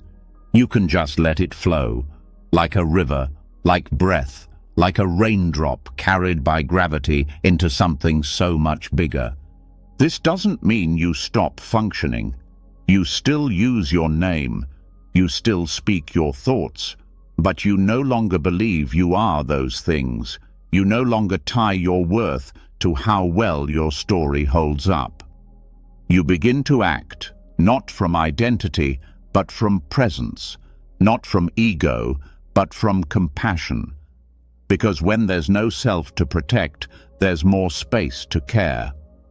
The teachings often say that clinging to self is the root of suffering, because it divides the world. It creates inside and outside, us and them, success and failure. But the raindrop that finds the ocean no longer sees those lines. It feels them dissolve, and in their place is not confusion, but belonging. This is why monks bow, not because they are small, but because they are vast, and bowing reminds them. Bowing reminds the mind to get out of the way. Bowing returns the body to humility, to the understanding that what we bow to is not a god, not a rule, not even a teaching. We bow to life itself, to the movement of all things, to the ocean that holds the drop.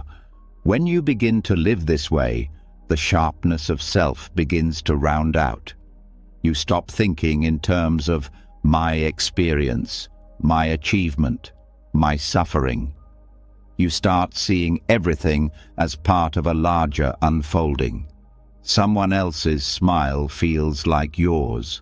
Someone else's pain stirs compassion, not distance.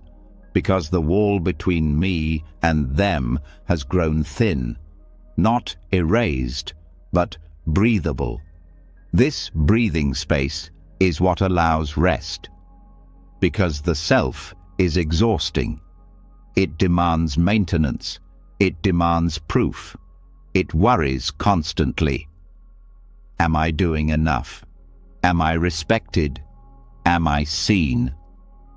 But when you stop feeding it, the questions fade, and in their place is silence. Not emptiness, but fullness without boundaries. The raindrop does not mourn what it loses when it joins the sea, because it gains something far greater.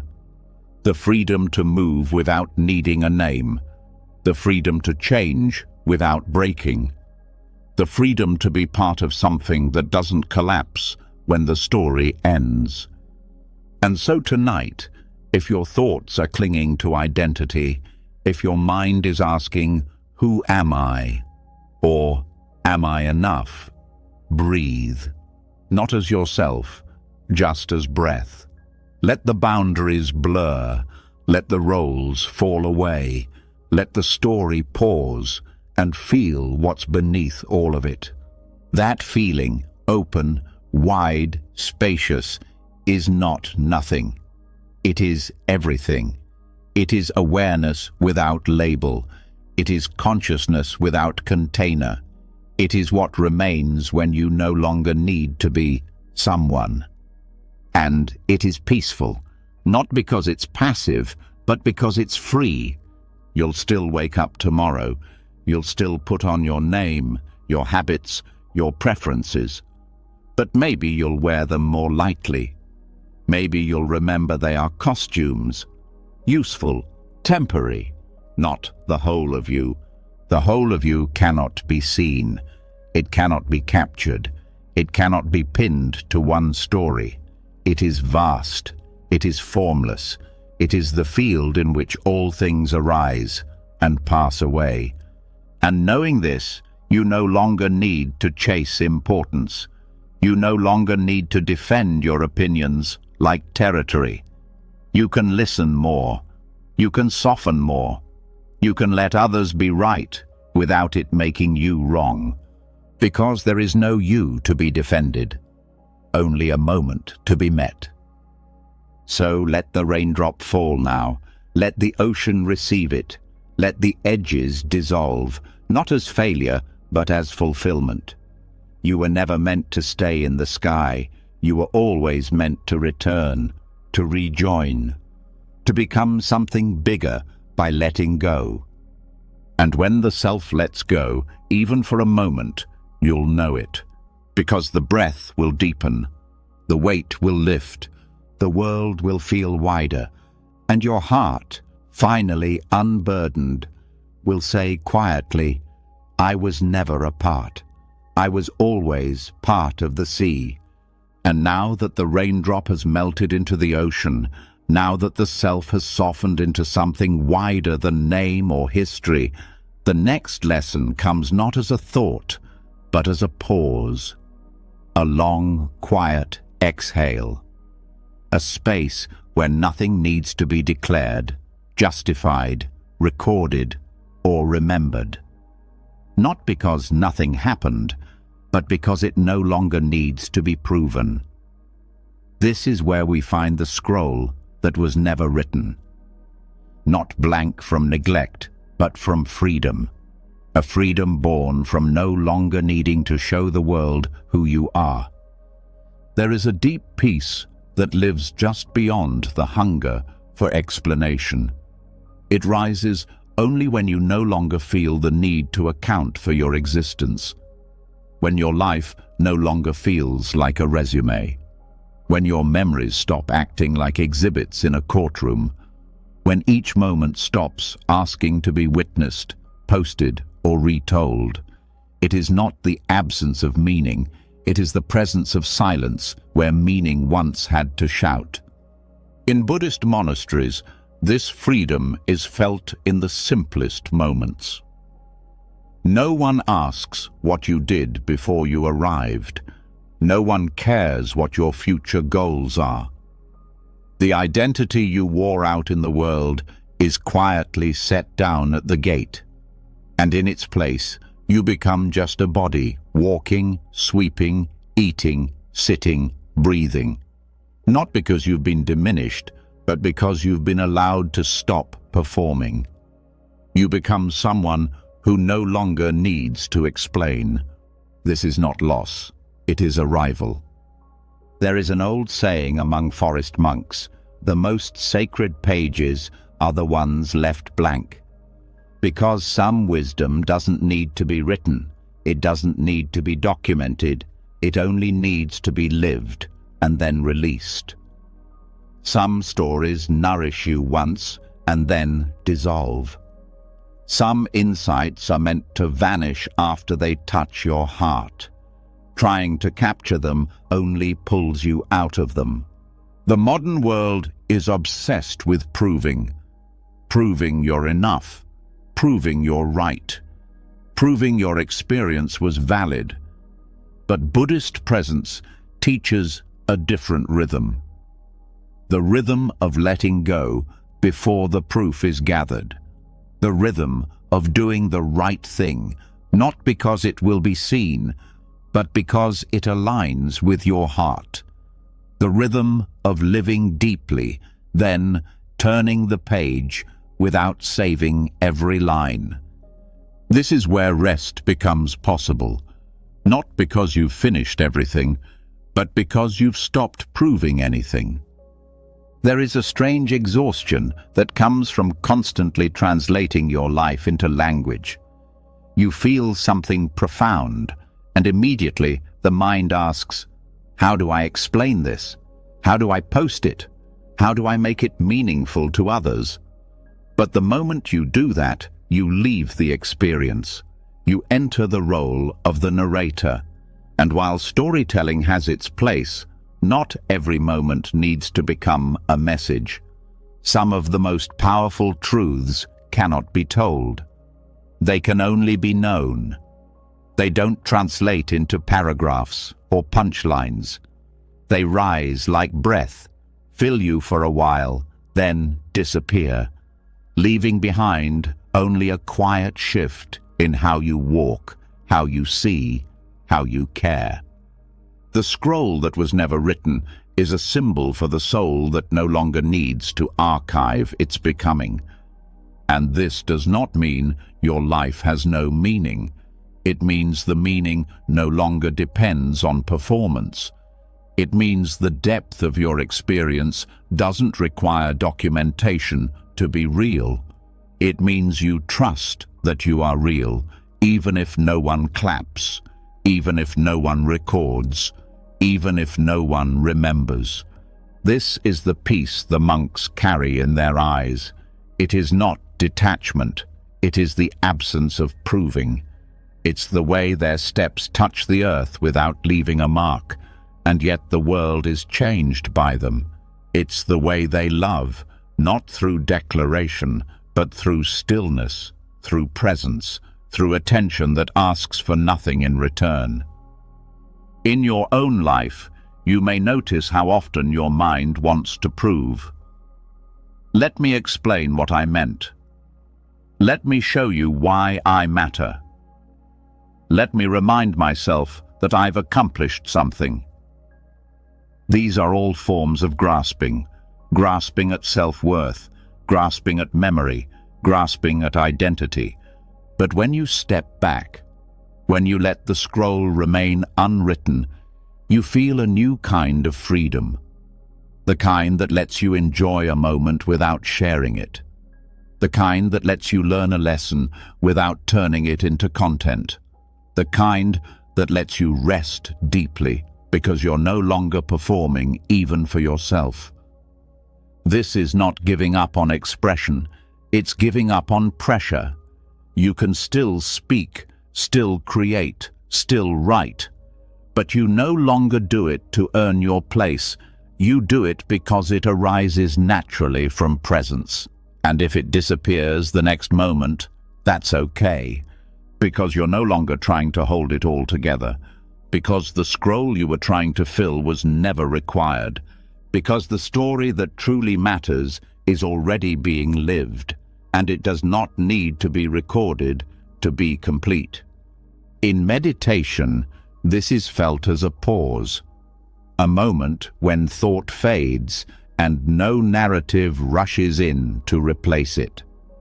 No internal voice narrating, no self to comment on the self. Just space. And in that space, you begin to realize that the absence of narrative is not emptiness, it's liberation. You do not need to keep explaining who you are. You are already here. You do not need to keep convincing yourself that you are enough. You have always been. So as you rest tonight, let the scroll remain blank. Let the breath be the only sentence that repeats. Let the body lie down without needing to understand everything it has carried. Let the mind release its need to sum up the day, to label it as good or bad, meaningful or wasted. There is nothing to prove in this moment. Not to anyone, not even to yourself. Let the thoughts come and pass. Let the body sink and be held. Let the silence return and stay. Let this night be enough, even if you say nothing about it tomorrow. Even if it changes you in a way no one sees. Even if it writes no story. Even if the only trace it leaves is a softness in how you speak to yourself in the morning. The freedom is here, in the scroll that was never written, in the heart that no longer needs to be read, in the presence that needs no caption to be sacred. And now that the scroll has been left blank, now that the need to explain, prove, and preserve has dissolved into the quiet space of just being, what's left is even lighter. Not an emptiness that aches, but a weightlessness that frees. A stillness not fixed to any label. The breath becomes quieter, the steps softer, the journey less personal. This is where we begin the next teaching, not about moving faster nor achieving more, but about releasing even the identity of the one who walks. Because when footsteps vanish, the path becomes limitless. In the Theravada forest tradition, monks wander without attachment to destination. They don't walk to arrive, they walk to return, not to a place, but to presence. And in doing so, they dissolve one of the deepest illusions in the human mind, that there is a someone walking through time, building meaning, leaving a mark. The more they walk, the more the idea of self begins to thin, until finally there are only footprints in the soil, and even those vanish in the wind. This is not about disappearing from the world. It's about disappearing from the constant need to define yourself within it. It's about letting go of the belief that your value is tied to your direction, your destination, or your ability to leave something behind. Because the deepest peace doesn't come from knowing who you are. It comes from no longer needing to. The mind builds identity from motion. I am the one who achieves. I am the one who heals. I am the one who struggles. But what if there is no one? What if life is not a line from here to there, but a circle of moments unfolding on their own? What if walking becomes sacred precisely when it leaves nothing behind? This kind of walking is not aimless, it's awake. Each step is not a means to an end, but a full expression of presence. You don't walk for meaning. You walk for the miracle of walking. You don't move to become someone else. You move to remember that you never were a fixed thing to begin with. And as identity softens, the mind becomes quieter. You stop narrating your journey. You stop watching yourself live. You stop checking in to make sure you're still becoming something. Instead, you move like wind through trees, like breath through ribs, like time through memory, effortless, undemanding. There's a phrase spoken by many forest monks. No trail, no traveler. It means that when ego drops, the path does not disappear. It becomes infinite. When the need to be someone fades, all of life becomes available. Not just the peaks, but the plains. Not just the milestones, but the steps in between. Most people are exhausted not by the walking, but by the weight of who they think they're supposed to be while walking, by the mental script that says, am I succeeding? Is this the right path? Will this matter later? But when those questions are allowed to fall away, the silence that remains is not hollow, it's liberating. You begin to notice things you never had time to see before. The shift of light on the floor, the sound your breath makes when you're not thinking, the way even pain has a rhythm that doesn't need to be resisted. You stop sprinting toward legacy. You start moving like water, unconcerned with leaving a name, a mark, a trace. This is what it means to walk without identity, not to deny your humanness, but to stop clinging to the story of it, to stop holding so tightly to the I that needs recognition, to stop walking just to be remembered. Because in Buddhism, the highest form of being is not the one who stands out. It's the one who dissolves into the whole.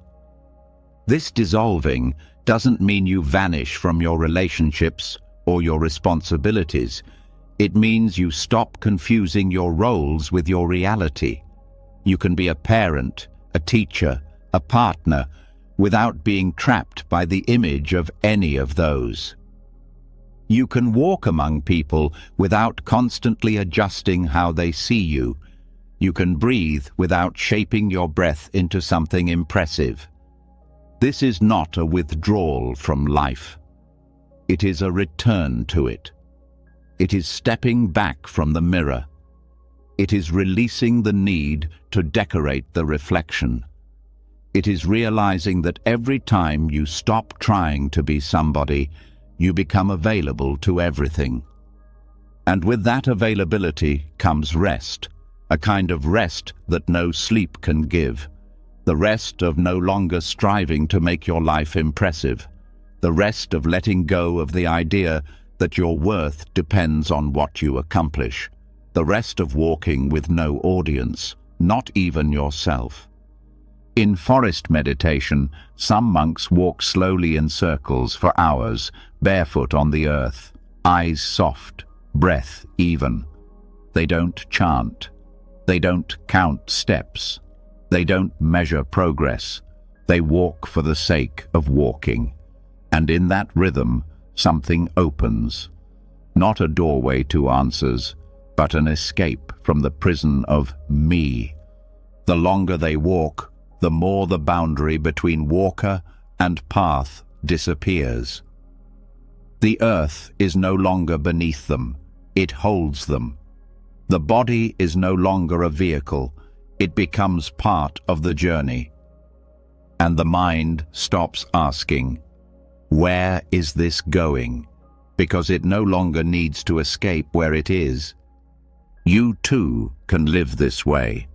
Even if you never wear robes, even if you walk busy streets, even if your calendar is full, you can move through the world with less grasping. You can drop the need to always evaluate yourself. You can let your footsteps fall without naming who they belong to.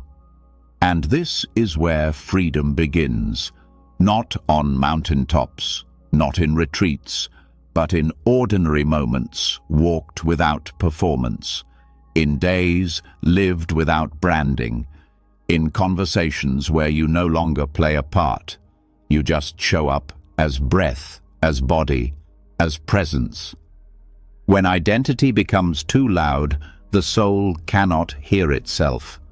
But when it fades, even for a while, everything comes alive. The sky